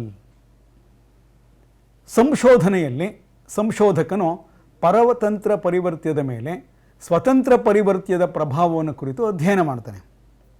ಹಾಗೆ ಮಾಡುವಾಗ ಇತರೆ ಪರಿವರ್ತ್ಯಗಳು ಪರತಂತ್ರ ಪರಿವರ್ತ್ಯದ ಮೇಲೆ ಪ್ರಭಾವವನ್ನು ಉಂಟು ಮಾಡ್ತಾ ಇರ್ತವೆ. ಅದನ್ನು ನಾವು ನಿಯಂತ್ರಿಸಬೇಕಾಗತ್ತೆ. ಇಲ್ಲ ಅಂತಂದರೆ ನಮಗೆ ವಸ್ತುನಿಷ್ಠವಾದಂಥ ನಿಹಿತಾರ್ಥಗಳು ಸಿಗೋದಿಲ್ಲ, ಪರೀಕ್ಷಾ ಫಲಿತಾಂಶಗಳು ಸಿಗೋದಿಲ್ಲ, ಸಂಶೋಧನಾ ಫಲಿತಾಂಶಗಳು ಸಿಗೋದಿಲ್ಲ. ಯಾಕೆಂದರೆ ಆ ಮಧ್ಯಸ್ಥ ಪರಿವರ್ತಗಳೇನಿವೆ ಅಥವಾ ಇಂತಹ ಕಾರಕಗಳೇನಿವೆ ಅವುಗಳಿಂದಾಗಿಯೂ ಕೂಡ ನಾವು ಏನು ಬದಲಾವಣೆಗಳನ್ನ ನೋಡ್ತಾ ಇದ್ದೇವೆ ಅದು ಉಂಟಾಗಿರ್ಬೋದು. ಅಂತಹ ಬದಲಾವಣೆಯನ್ನು ತಂದೊಡ್ಡುವ, ಪ್ರಭಾವಿಸುವ ಕೆಲವು ಪರಿವರ್ತ್ಯಗಳನ್ನು ನಾವು ನಿಯಂತ್ರಿತ ಪರಿವರ್ತ್ಯ ಅಂತ ಕರಿತೇವೆ. ಉದಾಹರಣೆಗೆ ನೋಡಿ, ಹೊಸ ಬೋಧನಾ ವಿಧಾನವನ್ನು ನಾನು ಅಳವಡಿಸ್ಕೊಂಡಾಗ ಕಲಿಕಾ ಸಾಧನೆ ಹೆಚ್ಚಳವಾಯಿತು ವಿದ್ಯಾರ್ಥಿಗಳಲ್ಲಿ ಅಂದ್ಕೊಳ್ಳಿ. ಈ ಪ್ರಯೋಗ ನಾನು ಮಾಡಬೇಕು. ಹೊಸ ಬೋಧನಾ ವಿಧಾನವನ್ನು ಇವತ್ತಿನಿಂದ ನಾನು ಪ್ರಯೋಗಕ್ಕೆ ಒಳಪಡಿಸ್ತೇನೆ. ಕ್ರಮೇಣವಾಗಿ ನೋಡ್ತೇನೆ. ಸಾಧನಾ ಪರೀಕ್ಷೆಯನ್ನು ನಾನು ನಡೆಸಿದಾಗ ವಿದ್ಯಾರ್ಥಿಗಳಲ್ಲಿ ಸಹಜವಾಗಿ ಸಾಧನೆಯ ಮಟ್ಟ ಹೆಚ್ಚಳವಾಗಿರುತ್ತೆ ಅಂದ್ಕೊಂಡು ನಾನು ಪರೀಕ್ಷೆ ಮಾಡ್ತಾ ಹೋಗ್ತೇನೆ. ಆದರೆ ವಿದ್ಯಾರ್ಥಿಯ ಸಾಧನಾ ಮಟ್ಟದಲ್ಲಿ ಹೆಚ್ಚಳ ಏನಾಗಿದೆ ಅದು ಕೇವಲ ನನ್ನ ಬೋಧನಾ ವಿಧಾನದಲ್ಲಿ ನಾನು ಏನು ಬದಲಾವಣೆ ಮಾಡ್ಕೊಂಡಿದ್ದೇನೆ ಅನ್ನೋದರಿಂದ ಮಾತ್ರವೇ ಅಂತ ನಾವು ಹೇಳೋದಕ್ಕಾಗೋದಿಲ್ಲ. ಬೇರೆ ಅಂಶಗಳು ಕಾರಕವಾಗಿರ್ತದೆ. ಅಂಥ ಕಾರಕ ಅಂಶಗಳನ್ನು ನಾವು ನಿಯಂತ್ರಣದಲ್ಲಿಡಬೇಕಾಗುತ್ತೆ. ಉದಾಹರಣೆಗೆ ಜೆಂಡರ್ ಅಥವಾ ಲಿಂಗವನ್ನು ತೆಗೆದುಕೊಳ್ಳೋಣ. ಇಲ್ಲಿ ವಿದ್ಯಾರ್ಥಿಗಳಲ್ಲಿ ಕಲಿಕಾ ಸಾಧನೆಯ ಮಟ್ಟ ಹೆಚ್ಚಳವಾಯಿತು. ಆದರೆ ಅದರಲ್ಲಿ ಹುಡುಗ ಮತ್ತು ಹುಡುಗಿ ಇಬ್ಬರೂ ಇದ್ದಾರೆ. ಹುಡುಗರಿಗೆ ಹೆಚ್ಚು ಅವಕಾಶಗಳನ್ನ ಕೊಟ್ಟಿರಬಹುದು ಪೋಷಕರು. ಆ ಕಾರಣದಿಂದಾಗಿ ಅವರಲ್ಲಿ ಸಾಧನಾ ಮಟ್ಟ ಹೆಚ್ಚಳವಾಗಿರ್ಬೋದು. ಹುಡುಗಿಯರಿಗೆ ಕಡಿಮೆ ಅವಕಾಶಗಳು ಸಿಕ್ಕಿರ್ಬೋದು. ಈ ಕಾರಣದಿಂದಾಗಿ ಅವರಿಗೆ ಸಾಧನಾ ಮಟ್ಟವನ್ನು ಹೆಚ್ಚು ವೃದ್ಧಿಸ್ಕೊಳ್ಳೋಕ್ಕೆ ಸಾಧ್ಯ ಆಗಲಿಲ್ಲ. ಹಾಗಾಗಿ ನಾವೇನು ಮಾಡಬೇಕಾಗತ್ತೆ, ಈ ಪರೀಕ್ಷೆಯನ್ನು, ಯಾವ ಪರೀಕ್ಷೆ, ಬೋಧನಾ ವಿಧಾನದಲ್ಲಿ ಬದಲಾವಣೆ ತಂದುಕೊಂಡು ವಿದ್ಯಾರ್ಥಿಯ ಸಾಧನಾ ಮಟ್ಟದಲ್ಲಿ ಅಭಿವೃದ್ಧಿ ಆಗ್ತಾ ಇದೆಯಾ ಇಲ್ವಾ ಅಂತ ನಾವು ಪರೀಕ್ಷೆ ಮಾಡುವಾಗ ಅದನ್ನು ಪ್ರತ್ಯೇಕವಾಗಿ ಬಾಲಕರ ಮೇಲೇ ಮಾಡ್ತೇವೆ, ಪ್ರತ್ಯೇಕವಾಗಿ ಹುಡುಗಿಯರ ಮೇಲೆ ಮಾಡ್ತೇವೆ. ಕನ್ನಡ ಮಾಧ್ಯಮದ ವಿದ್ಯಾರ್ಥಿಗಳನ್ನೇ ತೆಗೆದುಕೊಂಡು ನಾವು ಪ್ರಯೋಗವನ್ನು ಮಾಡ್ತೇವೆ, ಅಥವಾ ಆಂಗ್ಲ ಮಾಧ್ಯಮದ ವಿದ್ಯಾರ್ಥಿಗಳನ್ನೇ ತೆಗೆದುಕೊಂಡು ನಾವು ಪ್ರಯೋಗ ಮಾಡ್ತೇವೆ. ಆ ಒಂದು ಒಳಗುಂಪಿನಲ್ಲೇ ಇರತಕ್ಕಂಥ ವಿದ್ಯಾರ್ಥಿಗಳ ನಡುವೆಯೇ ಈ ಒಂದು ಪ್ರಭಾವಗಳು ಸೃಷ್ಟಿಸಲ್ಪಟ್ಟರೆ ಆಗ ನಾವು ನಮ್ಮ ಶೈಕ್ಷಣಿಕ ಸಂಶೋಧನೆ ವಸ್ತುನಿಷ್ಠವಾಗಿದೆ ಅಂತ ಅಂದ್ಕೊಳ್ತೇವೆ. ಹಾಗಾಗಿ ಸ್ವತಂತ್ರ ಮತ್ತು ಪರತಂತ್ರ ಪರಿವರ್ತೆಗಳ ನಡುವೆ ಉಂಟಾಗತಕ್ಕಂತಹ ಸಹಸಂಬಂಧಗಳು, ಪ್ರಭಾವಗಳು, ಇವುಗಳ ಮೇಲೆ ಪರಿವರ್ತನೆ ಅಥವಾ ಪ್ರಭಾವ ಉಂಟು ಮಾಡುವಂಥ ಯಾವ ಕಾರಕಗಳನ್ನು ನಾವು ನಿಯಂತ್ರಣ ಮಾಡಬೇಕೋ ಅದನ್ನು ನಾವು ನಿಯಂತ್ರಿತ ಪರಿವರ್ತ್ಯ, ಕಂಟ್ರೋಲ್ಡ್ ವೇರಿಯಬಲ್ ಅಂತ ನಾವು ಕರಿತೇವೆ. ನೋಡಿ, ಈಗ ಸೋಷಿಯೋ ಎಕನಾಮಿಕ್ ಸ್ಟೇಟಸ್ ಅಂತ ಅಂದ್ಕೊಳ್ತೀವಿ. ಸಾಮಾಜಿಕ ಆರ್ಥಿಕ ಸ್ಥಿತಿಗತಿಗಳು 3 ಬಗೆಯ ಹಂತಗಳನ್ನ ನೋಡ್ತೇವೆ. ಲೋವರ್, ಮಿಡ್ಲ್ ಅಥವಾ ಆ್ಯಾವ್ರೇಜ್ ಆ್ಯಂಡ್ ಹೈಯರ್ ಅಂತ. ಅತ್ಯಂತ ಕಡಿಮೆ SES ಸ್ಟೇಟ್ ಇರೋವಂಥವ್ರು, ಅಂದರೆ ಸೋಷಿಯೋ ಎಕನಾಮಿಕ್ ಸ್ಟೇಟಸ್ ಇರೋವಂಥವ್ರು. ಲೋ, ಆ್ಯಾವ್ರೇಜ್ ಸಾಧಾರಣ, ಸರಾಸರಿ, ಹೆಚ್ಚು ಇಲ್ಲ ಕಡಿಮೆ ಇಲ್ಲ, ಹೆಚ್ಚಿನ ಆರ್ಥಿಕ ಸ್ಥಿತಿ ಇರೋವಂಥವ್ರು. ಸೊ ಈ 3ರಲ್ಲಿ ಒಂದೊಂದು ಮಟ್ಟದಲ್ಲೂ ನಾವು ನೋಡ್ತೇವೆ ವಿದ್ಯಾರ್ಥಿಗಳ ವರ್ತನೆಗಳಿರ್ಬೋದು, ಅವರ ಕಲಿಕಾ ಸಾಮರ್ಥ್ಯ ಇರ್ಬೋದು, ಇವೆಲ್ಲವೂ ಕೂಡ ಬೇರೆ ಬೇರೆ ಇರ್ತವೆ. ಒಟ್ಟಾರೆಯಾಗಿ ತೆಗೆದುಕೊಂಡು ನಾವು ಪ್ರಯೋಗವನ್ನು ಮಾಡಿದಾಗ ಕಂಡು ಬಂದಂತಹ ಫಲಿತಾಂಶಗಳು ನಾವು ಇದರಿಂದಾಗಿಯೇ ಉಂಟಾಯಿತು ಅಂತ ಹೇಳಲಿಕ್ಕಾಗೋದಿಲ್ಲ. ಸೋಷಿಯೋ ಎಕನಾಮಿಕ್ ಸ್ಟೇಟಸ್ ಕೂಡ ತನ್ನ ಪ್ರಭಾವವನ್ನು ಬೀರಿರ್ಬೋದು. ಆಗ ನಾವೇನು ಮಾಡಬೇಕಾಗತ್ತೆ, ಈ ಒಂದು ಚಲಕವನ್ನು ಅಥವಾ ಚರಾಂಶವನ್ನು ನಾವು ನಿಯಂತ್ರಣ ಮಾಡಬೇಕಾಗತ್ತೆ. ಸೊ ನಾವು ಮಾಡುವ ಶೈಕ್ಷಣಿಕ ಸಂಶೋಧನೆಯನ್ನು ಕೇವಲ ಒಂದು ಸ್ತರವನ್ನೇ ತೆಗೆದುಕೊಂಡು ಮಾಡುವಂಥದ್ದು. ಕೇವಲ ಲೋ ಸೋಷಿಯೋ ಎಕನಾಮಿಕ್ ಸ್ಟೇಟಸ್, ಕೆಳಮಟ್ಟದ ಆರ್ಥಿಕ ಸ್ಥಿತಿಯನ್ನು ಹೊಂದಿರತಕ್ಕಂಥ ಮಕ್ಕಳನ್ನೇ ತೆಗೆದುಕೊಂಡು ನಾವು ಪ್ರಯೋಗವನ್ನು ಮಾಡಿದಾಗ ಈ SES ಅನ್ನೋದನ್ನು ಅಥವಾ ಅದರ ಪ್ರಭಾವವನ್ನು ನಾವು ನಿಯಂತ್ರಣ ಮಾಡಿದ್ವಿ ಅಂತ ಹೇಳ್ಬೋದು. ಹಾಗೆಯೇ ಮೀಡಿಯಮ್ ಆಫ್ ಇನ್ಸ್ಟ್ರಕ್ಷನ್ ತಗೊಳ್ಳಿ. ಇಂಗ್ಲೀಷ್ ಮಾಧ್ಯಮದ ವಿದ್ಯಾರ್ಥಿಗಳು ಸಹಜವಾಗಿ ಅವರ ಸಾಮಾಜಿಕ ಆರ್ಥಿಕ ಪರಿಸ್ಥಿತಿ ಹೆಚ್ಚಳವಾಗಿರೋದ್ರಿಂದ ಅವರು ಹೆಚ್ಚಿನ ಸಾಧನೆಯನ್ನು ತೋರಿಸ್ಬೋದು. ಕನ್ನಡ ಮಾಧ್ಯಮದ ವಿದ್ಯಾರ್ಥಿಗಳು ಸರ್ಕಾರಿ ಶಾಲೆಯಲ್ಲಿ ಓದುವಂಥವ್ರು ಅಂದ್ಕೋಣ, ಉದಾಹರಣೆಗೆ ಗ್ರಾಮೀಣ ಪ್ರದೇಶದಲ್ಲಿ ಅವರು ಕಡಿಮೆ ಸಾಧನೆಯನ್ನು ತೋರಿಸ್ಬೋದು. ಸೊ ನಾವು ಬದಲಾವಣೆ ಏನು ಉಂಟಾಯಿತು ಅವರಲ್ಲಿ ಅನ್ನೋದನ್ನು ನಾವು ನೇರವಾಗಿ ಇದರಿಂದಾಗಿಯೇ ಉಂಟಾಯಿತು ಅಂತ ಹೇಳಲಿಕ್ಕಾಗೋದಿಲ್ಲ. ಬೋಧನಾ ಭಾಷಾ ಮಾಧ್ಯಮ ಅದು ತನ್ನ ಪ್ರಭಾವವನ್ನು ಬೀರಿರ್ಬೋದು. ಸರ್ಕಾರಿ, ಅರೆ ಸರ್ಕಾರಿ, ಖಾಸಗಿ ಅನುದಾನ ರೀತಿಯ ವಿವಿಧ ಬಗೆಯ ಶಾಲೆಗಳೂ ಕೂಡ ಬೇರೆ ಬೇರೆ ರೀತಿಯ ಪ್ರಭಾವವನ್ನು ಉಂಟು ಮಾಡಿರ್ಬೋದು. ನಗರ ಪ್ರದೇಶ ಮತ್ತು ಗ್ರಾಮೀಣ ಪ್ರದೇಶ ಈ ಸ್ಥಿತಿಗಳು ಕೂಡ ಅಥವಾ ಲೊಕೇಲ್ ಅಥವಾ ಸ್ಥಳಗಳು ಕೂಡ ತಮ್ಮ ಪ್ರಭಾವವನ್ನು ಉಂಟು ಮಾಡಿರ್ಬೋದು. ಇಂತಹ ಶೈಕ್ಷಣಿಕ ಸಂಶೋಧನೆಯಲ್ಲಿ ನಾವು ಏನು ಫಲಿತಾಂಶಗಳನ್ನು ಗಳಿಸ್ಕೊಳ್ತೇವೆ ಅವುಗಳನ್ನು ಬದಲಿಸುವ ಅಥವಾ ಅವುಗಳಿಗೆ ಪರೋಕ್ಷವಾಗಿ ಕಾರಣವಾಗತಕ್ಕಂಥ ಅಂಶಗಳನ್ನು ನಾವು ನಿಯಂತ್ರಣ ಮಾಡದಲೇ ಇದ್ದರೆ ನಮ್ಮ ಸಂಶೋಧನೆ ವಸ್ತುನಿಷ್ಠವಾಗಿಲ್ಲ ಅನ್ನತಕ್ಕಂಥ ಅರ್ಥವನ್ನು ಕೊಡುತ್ತೆ. ಹಾಗಾಗಿ ಇಂಥ ಅಂಶಗಳನ್ನು ನಾವು ನಿಯಂತ್ರಣ ಮಾಡಬೇಕಾಗತ್ತೆ. ಸೊ ನಿಯಂತ್ರಣಕ್ಕೆ ಒಳಪಡಬೇಕಾದಂತಹ ಪರಿವರ್ತ್ಯಗಳನ್ನು ಈ ರೀತಿಯಾಗಿ ನಾವು ನಿಯಂತ್ರಿತ ಪರಿವರ್ತ್ಯ ಅಂತ ಕರಿತೇವೆ. ಮುಂದೆ ನೋಡೋಣ, ಮಧ್ಯವರ್ತಿ ಪರಿವರ್ತ್ಯ, ಇಂಟರ್ವೀನಿಂಗ್ ವೇರಿಯಬಲ್ ಅಂತ ನಾವು ಕರಿತೇವೆ. ಇಂಟರ್ವೀನಿಂಗ್ ತಾನು ಮಧ್ಯ ಭಾಗವಹಿಸ್ಬಿಡುತ್ತೆ. ಅದೊಂದು uncontrolled factor that can influence the results of an experiment. ನಿಯಂತ್ರಣಕ್ಕೆ ಒಳಪಡದೇ ಇದ್ದು ಫಲಿತಾಂಶದ ಮೇಲೆ ತನ್ನ ಪ್ರಭಾವವನ್ನು ಬೀರುವಂಥದ್ದು. ನಿಯಂತ್ರಣ ಒಳಪಡ್ತಾ ಇಲ್ಲ. ಈಗ ಏಜ್ ಫಾರ್ ಎಕ್ಸಾಂಪಲ್, ಒಂದೇ ಏಜನ್ನು ತೆಗೆದುಕೊಂಡಿರ್ತೇವೆ, ಅದರಲ್ಲೂ ಸ್ವಲ್ಪ ಒಂದು 6 ತಿಂಗಳು 3 ತಿಂಗಳು ಹೆಚ್ಚು ಕಡಿಮೆ ಇರುವಂಥದ್ದು ಇರ್ಬೋದು. ಜೆಂಡರ್ ಉದಾಹರಣೆಗೆ ನಾನು ಈಗಾಗಲೇ ಹೇಳಿದ್ದೇನೆ, ಅದನ್ನು ನಾವು ನಿಯಂತ್ರಣ ಮಾಡೋಕ್ಕಾಗಲ್ಲ ಅಂದ್ಕೊಳ್ಳಿ. ಎಲ್ಲರನ್ನು ಒಟ್ಟುಗೂಡಿಸಿ ನಾವು ಪರೀಕ್ಷೆಯನ್ನು ಅಥವಾ ಸಂಶೋಧನೆಯನ್ನು ಮಾಡಿದಾಗ ಆ ಜೆಂಡರ್ ಅನ್ನೋ ಅಂಥದ್ದನ್ನು ನಾವು ಕಂಟ್ರೋಲ್ ಮಾಡೋಕ್ಕಾಗಲ್ಲ ಅನಿವಾರ್ಯ ಕಾರಣದಿಂದಾಗಿ. ನಾನು ಆಗಲೇ ಹೇಳಿದೆ, ಕೇವಲ ಮಹಿಳಾ ವಿದ್ಯಾರ್ಥಿಗಳನ್ನೇ ತೆಗೆದುಕೊಳ್ಳಿ ಅಥವಾ ಪುರುಷ ವಿದ್ಯಾರ್ಥಿಗಳನ್ನೇ ತೆಗೆದುಕೊಂಡು ಪ್ರತ್ಯೇಕವಾಗಿ ನಾವು ಪರೀಕ್ಷೆ ಮಾಡಿದ್ರೆ, ಸಂಶೋಧನೆ ಮಾಡಿದ್ರೆ ಆ ಸಂದರ್ಭದಲ್ಲಿ ಅದನ್ನು ನಿಯಂತ್ರಣ ಮಾಡಿದ್ದೇವೆ ಅಂತ ಅಂದ್ಕೊಳ್ತೇವೆ. ಆಗ ಅದು ನಿಯಂತ್ರಿತ ಪರಿವರ್ತ್ಯ ಅಂತ ಅನ್ನಿಸ್ಕೊಳ್ಳುತ್ತೆ. ಇನ್ನು ಕೆಲವು ಸಂದರ್ಭಗಳಲ್ಲಿ ಅದನ್ನು ನಾವು ನಿಯಂತ್ರಣ ಮಾಡದೆ ನಾವು ಸಂಶೋಧನೆಯನ್ನು ಕೈಗೊಂಡಾಗ ಈ ಜೆಂಡರ್ ಅಥವಾ ಲಿಂಗ ಅಥವಾ ವಯಸ್ಸು ಅನ್ನುವಂಥದ್ದು ತಮ್ಮ ಪ್ರಭಾವವನ್ನು ಬೀರ್ಬಿಡ್ತವೆ. ಇಂಥ ಕಾರಕಗಳನ್ನು ಮಧ್ಯವರ್ತಿ ಪರಿವರ್ತ್ಯ ಅಂತ ನಾವು ಕರಿತೇವೆ. ಅದರಲ್ಲಿ ನಾವು ಹೇಳುವಂಥದ್ದೇನೋ, ಸಂಶೋಧನೆಯಲ್ಲಿ ಗುರುತಿಸದೇ ಇರತಕ್ಕಂಥ ಪರಿವರ್ತ್ಯಗಳು ಪರತಂತ್ರ ಪರಿವರ್ತದ ಮೇಲೆ ಪ್ರಭಾವ ಬೀರಿ ಸ್ವತಂತ್ರ ಪರಿವರ್ತದ ಮೇಲೂ ಕೂಡ ನಿರ್ದಿಷ್ಟವಾದ ಪ್ರಮಾಣವನ್ನು ಬೀರುವಂಥ ಸಾಧ್ಯತೆ ಇರುತ್ತೆ. ಇಂತಹ ಪರಿವರ್ತ್ಯಗಳನ್ನು ಮಧ್ಯವರ್ತಿ ಪರಿವರ್ತ್ಯಗಳು ಅಂತ ನಾವು ಕರಿತೇವೆ. ನೋಡಿ ಸ್ನೇಹಿತರೆ, ಕೇವಲ ವಯಸ್ಸು ಅಥವಾ ಲಿಂಗ ಇಂಥದ್ದೇ ತೆಗೆದುಕೊಳ್ಬೇಕು ಅಂತ ಇಲ್ಲ. ಬೇರೆ ಬೇರೆ ಸಂಶೋಧನೆಗಳಲ್ಲಿ ಕೆಲವು ಸಾರಿ ನಾವೇನು ಸ್ವತಂತ್ರ ಪರಿವರ್ತ್ಯ ಅಂದ್ಕೊಂಡಿರ್ತೇವೆ ಅದು ಪರತಂತ್ರವಾಗಬಹುದು, ಮಧ್ಯಸ್ಥವಾಗಬಹುದು ಅಥವಾ ಮಧ್ಯವರ್ತಿ ಕೂಡ ಆಗಬಹುದು ಅನ್ನುವಂಥದ್ದು ನಾವು ನೋಡ್ತೇವೆ. ಈಗ ಮುಂದಿನ ನಾವು ನೋಡುವಂಥದ್ದು ನಿರ್ಣಾಯಕ ಪರಿವರ್ತ್ಯ ಅನ್ನುವಂಥದ್ದು, ಕ್ರೈಟೀರಿಯನ್ ವೇರಿಯಬಲ್. ನಿರ್ಣಾಯಕ ಪರಿವರ್ತ್ಯ ಒಂದು ಉದಾಹರಣೆ ನೋಡೋಣ. ಓದುವ ಕಾರ್ಯಕ್ರಮ ಅದು ಸ್ವತಂತ್ರ ಪರಿವರ್ತ್ಯ. ಓದುವ ಕಾರ್ಯಕ್ರಮ ಅಥವಾ ವಾಚನ ಅಭ್ಯಾಸಗಳು ಅಂತ ನಾವು ಆಗಲೇ ನೋಡಿದ್ವಿ. ಓದುವ ಕಾರ್ಯಕ್ರಮದ ಮಹತ್ವ ಓದುವ ಗ್ರಹಣ ಶಕ್ತಿಯ ಮೇಲೆ ಎಷ್ಟರ ಮಟ್ಟಿಗೆ ಪ್ರಭಾವ ಬೀರಿದೆ ಎಂಬುದನ್ನು ಅಳೆಯುವ ಸಾಧನ, ಮತ್ತು ಆ ಸಾಧನದ ಮೂಲಕ ಪಡೆದ ಸಾಧನೆಯು ನಿರ್ಣಾಯಕ ಪರಿವರ್ತ್ಯವಾಗುವುದು. ಇದನ್ನು ಅರ್ಥ ಮಾಡ್ಕೊಳ್ಳೋದಕ್ಕೆ ಪ್ರಯತ್ನ ಪಡಬೇಕಾಗತ್ತೆ ನಾವು. ಈಗ ರೀಡಿಂಗ್ ಎಕ್ಸರ್ಸೈಸ್ ಆ್ಯಂಡ್ ಕಾಂಪ್ರಹೆನ್ಷನ್, ಹೆಚ್ಚು ಹೆಚ್ಚು ರೀಡಿಂಗ್ ಎಕ್ಸರ್ಸೈಸ್ ಕೊಟ್ಟ ಹಾಗೆ ರೀಡಿಂಗ್ ಕಾಂಪ್ರಹೆನ್ಷನ್ ಜಾಸ್ತಿ ಆಯಿತು, ಮಕ್ಕಳಿಗೆ ಸಮಗ್ರವಾಗಿ ಅರ್ಥವಾಯಿತು, ವ್ಯಾಪಕವಾಗಿ ಅರ್ಥೈಸ್ಕೊಂಡ್ರು. ಇದೆಲ್ಲವೂ ಕೂಡ ನಾವು ನೋಡ್ತಾ ಇದ್ದೇವೆ. ಇಲ್ಲಿ ಯಾವ ಮಟ್ಟದಲ್ಲಿ ರೀಡಿಂಗ್ ಕಾಂಪ್ರಹೆನ್ಷನ್ನು ಹೆಚ್ಚಳವಾಯಿತು ಅಂತ ನಾವು ಅಳತೆ ಮಾಡಬೇಕಾಗತ್ತೆ. ಹಾಗಾಗಿ ಬದಲಾಗುವ ಈ ಒಂದು ಏನು ರೀಡಿಂಗ್ ಕಾಂಪ್ರಹೆನ್ಷನ್ ಅನ್ನೋವಂಥದ್ದೇನೆ ನಿರ್ಣಾಯಕ ಪರಿವರ್ತ್ಯ. ಮೊದಲು ಇಷ್ಟಿತ್ತು, ಈಗ ಇಷ್ಟಾಯಿತು, ಇಷ್ಟರ ಮಟ್ಟಕ್ಕಿತ್ತು, ಇಷ್ಟು ಮಟ್ಟಕ್ಕೆ ಅದು ಏರ್ತು ಅನ್ನುವಂಥದ್ದು. ಇಲ್ಲಿ ಸಂಖ್ಯಾಶಾಸ್ತ್ರೀಯ ವಿಶ್ಲೇಷಣೆಯಿಂದ ನಾವು ಸಾಧ್ಯವಾದಷ್ಟು ಇದನ್ನು ಯಾವ ಮಟ್ಟದಲ್ಲಿ ಹೆಚ್ಚಳವಾಗಿದೆ, ಯಾವ ಮಟ್ಟದಲ್ಲಿ ಬದಲಾವಣೆ ಆಗಿದೆ ಅನ್ನುವಂಥದ್ದನ್ನು ನಾವು ನೋಡ್ತೇವೆ. ಅದಕ್ಕೋಸ್ಕರ ಸ್ನೇಹಿತರೆ, ಸ್ಟ್ಯಾಟಿಸ್ಟಿಕಲ್ ಅನಾಲಿಸಿಸ್ ಮೂಲಕ ನಾವು ಇದನ್ನು ನಿರ್ಣಯ ಮಾಡ್ತೇವೆ ಅನ್ನೋವಂಥದ್ದು. ಏನದು? ಮೀನ್, ಮೀಡಿಯನ್, ಮೋಡ್ ಇಂಥದ್ದನ್ನು ನೋಡ್ತೀವಿ. ಸರಾಸರಿ, ಆಮೇಲೆ ಮಧ್ಯಬಿಂದು, ಆಮೇಲೆ ರೇಂಜ್ ವ್ಯಾಪ್ತಿ, ಮಧ್ಯಾಂಕ, ಮಧ್ಯಮಾಂಕ, ಇವೆಲ್ಲ ಸ್ಟ್ಯಾಂಡರ್ಡ್ ಡಿವಿಯೇಷನ್ ಇಂಥದ್ದನ್ನು ನೋಡಿ ನಾವು ಗೊತ್ತಾಗ್ತಾ ಹೋಗುತ್ತೆ ಹೇಗೆ ಅದು ಬದಲಾವಣೆ ಆಗ್ತಾಯಿದೆ. ಸೊ ನಿರ್ಣಾಯಕವಾಗಿ ಈ ಒಂದು ಸ್ಟ್ಯಾಟಿಸ್ಟಿಕಲ್ ಟೆಕ್ನಿಕ್ಸ್ ಯೂಸ್ ಮಾಡಿದಾಗ ನಮಗೆ ಯಾವ ಪ್ರಮಾಣದಲ್ಲಿ ಬದಲಾವಣೆ ಆಗ್ತಾಯಿದೆ ಅನ್ನುವಂಥದ್ದು ನಮಗೆ ಗೊತ್ತಾಗುತ್ತೆ. ಹಾಗೆ ಈ ಒಂದು ಸಾಧನೆಯ ಮೂಲಕ ಅಥವಾ ಸಾಧನಗಳ ಮೂಲಕ ನಾವೇನು ನೋಡ್ತೀವಿ, ಬದಲಾವಣೆಗೆ ಒಳಪಡುವ ಪರಿವರ್ತ್ಯಗಳು, ಅವು ನಿರ್ಣಾಯಕ ಪರಿವರ್ತ್ಯಗಳು. ಬದಲಾವಣೆಯನ್ನು ಹೊಂದಿದ್ವು ಅಥವಾ ಆ ಬದಲಾವಣೆಯನ್ನು ಹೊಂದೋದಕ್ಕೆ ಯಾವುದೋ ಒಂದು ರೀತಿಯ ಸ್ವತಂತ್ರ ಕಾರಣವಾಗ್ತಾ ಹೋಗುತ್ತೆ.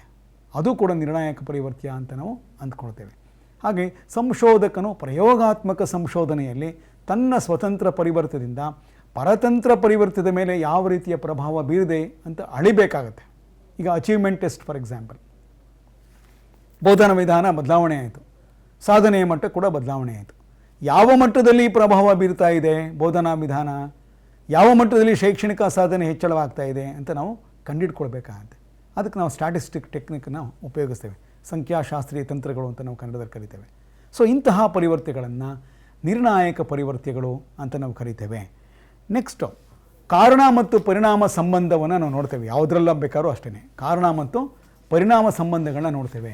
ಏನದು? ಸ್ವತಂತ್ರ ಮತ್ತು ಪರತಂತ್ರ ಪರಿವರ್ತಗಳ ಸಂಬಂಧವನ್ನು ತೆಗೆದುಕೊಂಡಾಗ ಕಾರಣ ಮತ್ತು ಪರಿಣಾಮಗಳ ಸಂಬಂಧವನ್ನು ಕೂಡ ನಾವು ಗುರುತಿಸ್ತೇವೆ ಅನ್ನುವಂಥದ್ದು. ಒಂದು ಪರಿವರ್ತ್ಯದ ಪ್ರಭಾವ ಮತ್ತೊಂದು ಪರಿವರ್ತ್ಯದ ಮೇಲೆ ಪ್ರಭಾವ ಬೇರೆ ಉಂಟಾಗುವ ಸಂಬಂಧವನ್ನು ಕಾರ್ಯ ಕಾರಣ ಸಂಬಂಧ ಎಂದು ಕರೆಯುತ್ತೇವೆ.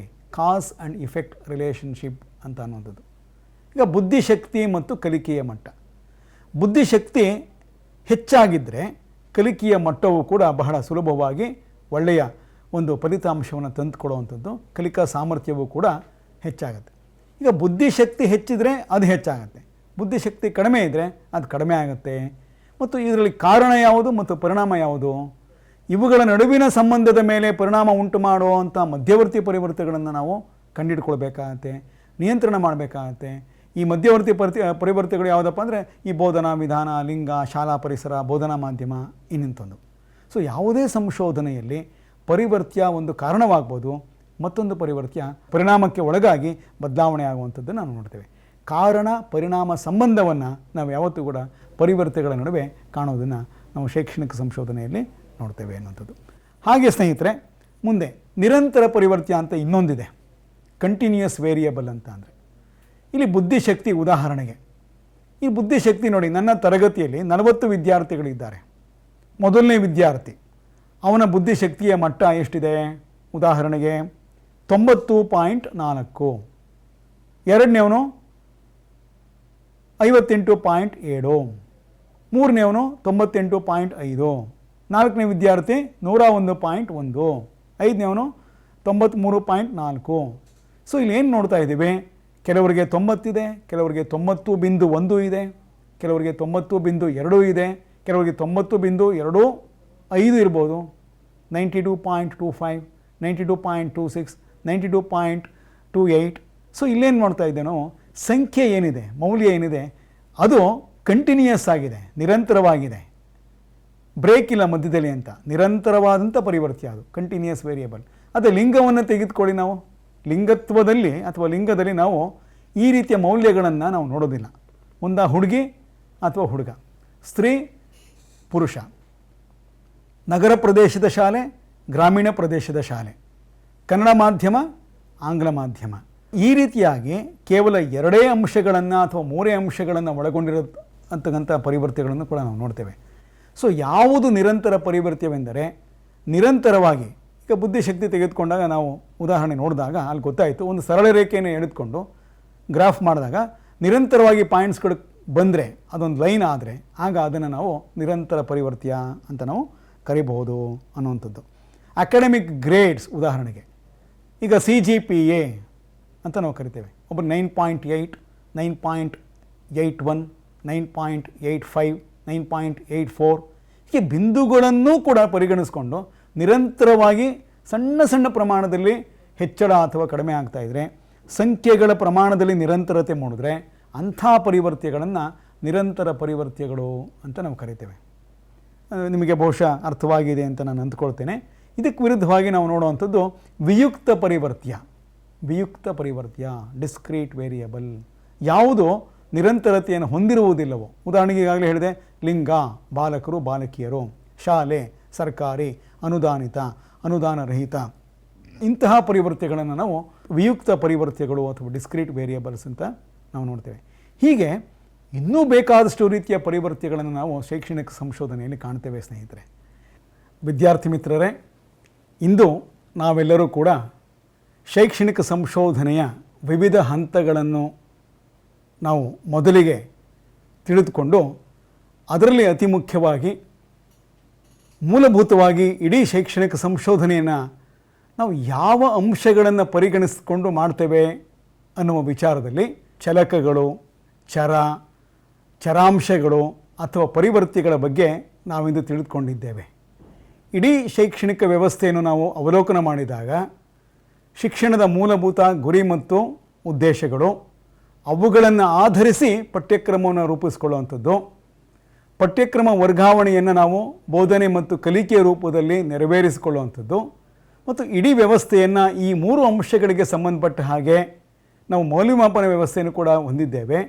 ಈ 4 ಆಯಾಮಗಳಲ್ಲಿ ನಾವು ಸಂಶೋಧನೆಯನ್ನು ಕೈಗೊಳ್ಳಬಹುದು ಅಂದ್ಕೊಂಡು ನಾವು ಆರಂಭದಲ್ಲಿ ಚರ್ಚೆ ಮಾಡಿದ್ವಿ. ನಂತರದಲ್ಲಿ ಶೈಕ್ಷಣಿಕ ಸಂಶೋಧನೆಯ ವಿವಿಧ ಹಂತಗಳನ್ನು ನಾವು ಸಂಕ್ಷಿಪ್ತವಾಗಿ ತಿಳ್ಕೊಂಡ್ವಿ. ಅದರಲ್ಲಿ ಒಂದು ಪ್ರಮುಖವಾದ ಅಂಶ ಅಂತ ಅಂದರೆ, ಯಾವುದನ್ನು ಕುರಿತಾಗಿ ನಾನು ಸಂಶೋಧನೆಯನ್ನು ಮಾಡ್ತಾ ಇದ್ದೇನೆ.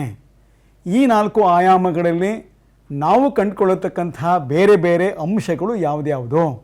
ಅದು ಭೌತಿಕ ಶಾಲಾ ಸಂಪನ್ಮೂಲಗಳ ಬಗ್ಗೆ ಇರ್ಬೋದು, ಬೋಧನಾ ಕಲಿಕಾ ವಿಧಾನಗಳ ಬಗ್ಗೆ ಇರ್ಬೋದು, ಶಿಕ್ಷಕ ವಿದ್ಯಾರ್ಥಿಗಳ ವೈಯಕ್ತಿಕ ಅಂಶಗಳ ಬಗ್ಗೆ ಇರ್ಬೋದು, ವ್ಯಕ್ತಿತ್ವದ ಅಂಶಗಳ ಬಗ್ಗೆ ಇರ್ಬೋದು, ಅಥವಾ ಶಾಲಾ ಸಂಪನ್ಮೂಲಗಳು ಲಭ್ಯತೆ ಮತ್ತು ಸಮರ್ಪಕ ಬಳಕೆ ಇರ್ಬೋದು. ಈ ಎಲ್ಲದರ ಮೇಲೆ ನಾವು ಸಂಶೋಧನೆಯನ್ನು ಕೈಗೊಳ್ಬೋದು ಅಂತ ಹೇಳಿ. ಯಾವ್ಯಾವ ಅಂಶಗಳನ್ನು ನಾವು ತೆಗೆದುಕೊಳ್ತೇವೆ ಸಂಶೋಧನೆಗೆ, ಆ ಅಂಶಗಳನ್ನು ನಾವು ಮೂಲಭೂತವಾಗಿ ಪರಿವರ್ತ್ಯಗಳು ಅಥವಾ ಚಲಕಗಳು, ಚರಗಳು, ಚರಾಂಶಗಳು ಅಂತ ಕರಿತೇವೆ. ಹಾಗಾಗಿ ಇಡೀ ಶೈಕ್ಷಣಿಕ ಸಂಶೋಧನೆಯ ಕೇಂದ್ರ ಬಿಂದುಗಳು ಎಂದರೆ ಈ ಪರಿವರ್ತ್ಯಗಳು ಅಂದರೆ ಅತಿಶಯೋಕ್ತಿ ಅಲ್ಲ ಅಂತ ನನ್ನ ಅನಿಸಿಕೆ. ಈ ಹಿನ್ನೆಲೆಯಲ್ಲಿ ಇಂದು ನಾವು ಪರಿವರ್ತ್ಯಗಳು ಅಂದರೆ ಏನೋ, ಅವುಗಳ ಮೂಲ ಅರ್ಥ ಅಥವಾ ಪರಿಕಲ್ಪನೆ ಏನೋ, ಅವುಗಳ ಗುಣಲಕ್ಷಣಗಳು ಏನೋ, ವಿವಿಧ ಬಗೆಗಳು ಯಾವುದ್ಯಾವುದೋ, ಅದರಲ್ಲೂ ವಿಶೇಷವಾಗಿ ಅತಿ ಮುಖ್ಯವಾಗಿ ನಾವು 3 ಬಗೆಗಳನ್ನು ನೋಡ್ತೇವೆ ಅಂತ ಹೇಳಿದ್ದೆ ನಿಮಗೆ. ಒಂದು ಸ್ವತಂತ್ರ ಪರಿವರ್ತ್ಯ, ಇಂಡಿಪೆಂಡೆಂಟ್ ವೇರಿಯಬಲ್, ಪರತಂತ್ರ ಪರಿವರ್ತ್ಯ, ಡಿಪೆಂಡೆಂಟ್ ವೇರಿಯಬಲ್, ಹಾಗೆಯೇ ಅವುಗಳ ನಡುವೆ ಪ್ರಭಾವವನ್ನು ಬೀರುವಂಥದ್ದು ಮಧ್ಯಸ್ಥ ಅಥವಾ ಮಾಡರೇಟರ್ ವೇರಿಯಬಲ್ ಅಂತ ಹೇಳ್ಕೊಂಡ್ವಿ. ಹಾಗೆ ಇನ್ನುಳಿದ ಬಗೆಗಳ ಬಗ್ಗೆಯೂ ನಾವು ಸಾಕಷ್ಟು ತಿಳ್ಕೊಂಡಿದ್ದೇವೆ. ಪ್ರಮಾಣಾತ್ಮಕ ಕ್ವಾಂಟಿಟೇಟಿವ್ ವೇರಿಯಬಲ್, ಗುಣಾತ್ಮಕ ಕ್ವಾಲಿಟೇಟಿವ್ ವೇರಿಯಬಲ್, ನಿಯಂತ್ರಿತ ಪರಿವರ್ತ್ಯ ಅಂದರೆ ಕಂಟ್ರೋಲ್ಡ್ ವೇರಿಯಬಲ್, ಮಧ್ಯವರ್ತಿ ಇಂಟರ್ವೀನಿಂಗ್, ಮಾಡರೇಟರ್ ಮಧ್ಯಸ್ಥ, ನಿರ್ಣಾಯಕ ಕ್ರೈಟೀರಿಯನ್ ವೇರಿಯಬಲ್, ನಿರಂತರ ಕಂಟಿನ್ಯೂಯಸ್ ವೇರಿಯಬಲ್, ಹಾಗೆ ವಿಯುಕ್ತ ಡಿಸ್ಕ್ರೀಟ್ ವೇರಿಯಬಲ್. ಹೀಗೆ ಬೇರೆ ಬೇರೆ ಬಗೆಯ ಪರಿವರ್ತನೆಗಳ ಮೇಲೆ ನಾವು ಸಾಕಷ್ಟು ಒಳ್ಳೆಯ ಉದಾಹರಣೆಗಳು ಮತ್ತು ಸಾದೃಶ್ಯಗಳ ಮೂಲಕ ತಿಳ್ಕೊಂಡಿದ್ದೇವೆ. ಇಂದಿನ ಈ ಎಲ್ಲ ಅಂಶಗಳನ್ನು ತಾವು ಚೆನ್ನಾಗಿ ಅರ್ಥ ಮಾಡ್ಕೊಂಡಿದ್ದೀರಿ ಅಂತ ಆಶಿಸ್ತೇನೆ. ಈಗೆಲ್ಲ ನಾವು ತಿಳ್ಕೊಳ್ಳೋದಕ್ಕೆ ಅತ್ಯಂತ ಕಾರಣಕರ್ತರಾದಂಥವರು ನಮ್ಮ ಗುಜರಾತ್ನ ಗಾಂಧಿನಗರದಲ್ಲಿರತಕ್ಕಂತಹ ಭಾರತೀಯ ಪ್ರಶಿಕ್ಷಣ ಸಂಸ್ಥಾನದವರು. ನಿಮ್ಮೆಲ್ಲರ ಪರವಾಗಿ ಮತ್ತು ವೈಯಕ್ತಿಕವಾಗಿ ಅವರಿಗೆ ಅನಂತಾನಂತ ಧನ್ಯವಾದಗಳನ್ನು ಅರ್ಪಿಸಿ ತಮ್ಮೆಲ್ಲರಿಗೂ ನಾನು ಶುಭವನ್ನು ಕೋರ್ತಾ ನಿರ್ಗಮಿಸ್ತಾ ಇದ್ದೇನೆ. ಧನ್ಯವಾದಗಳು.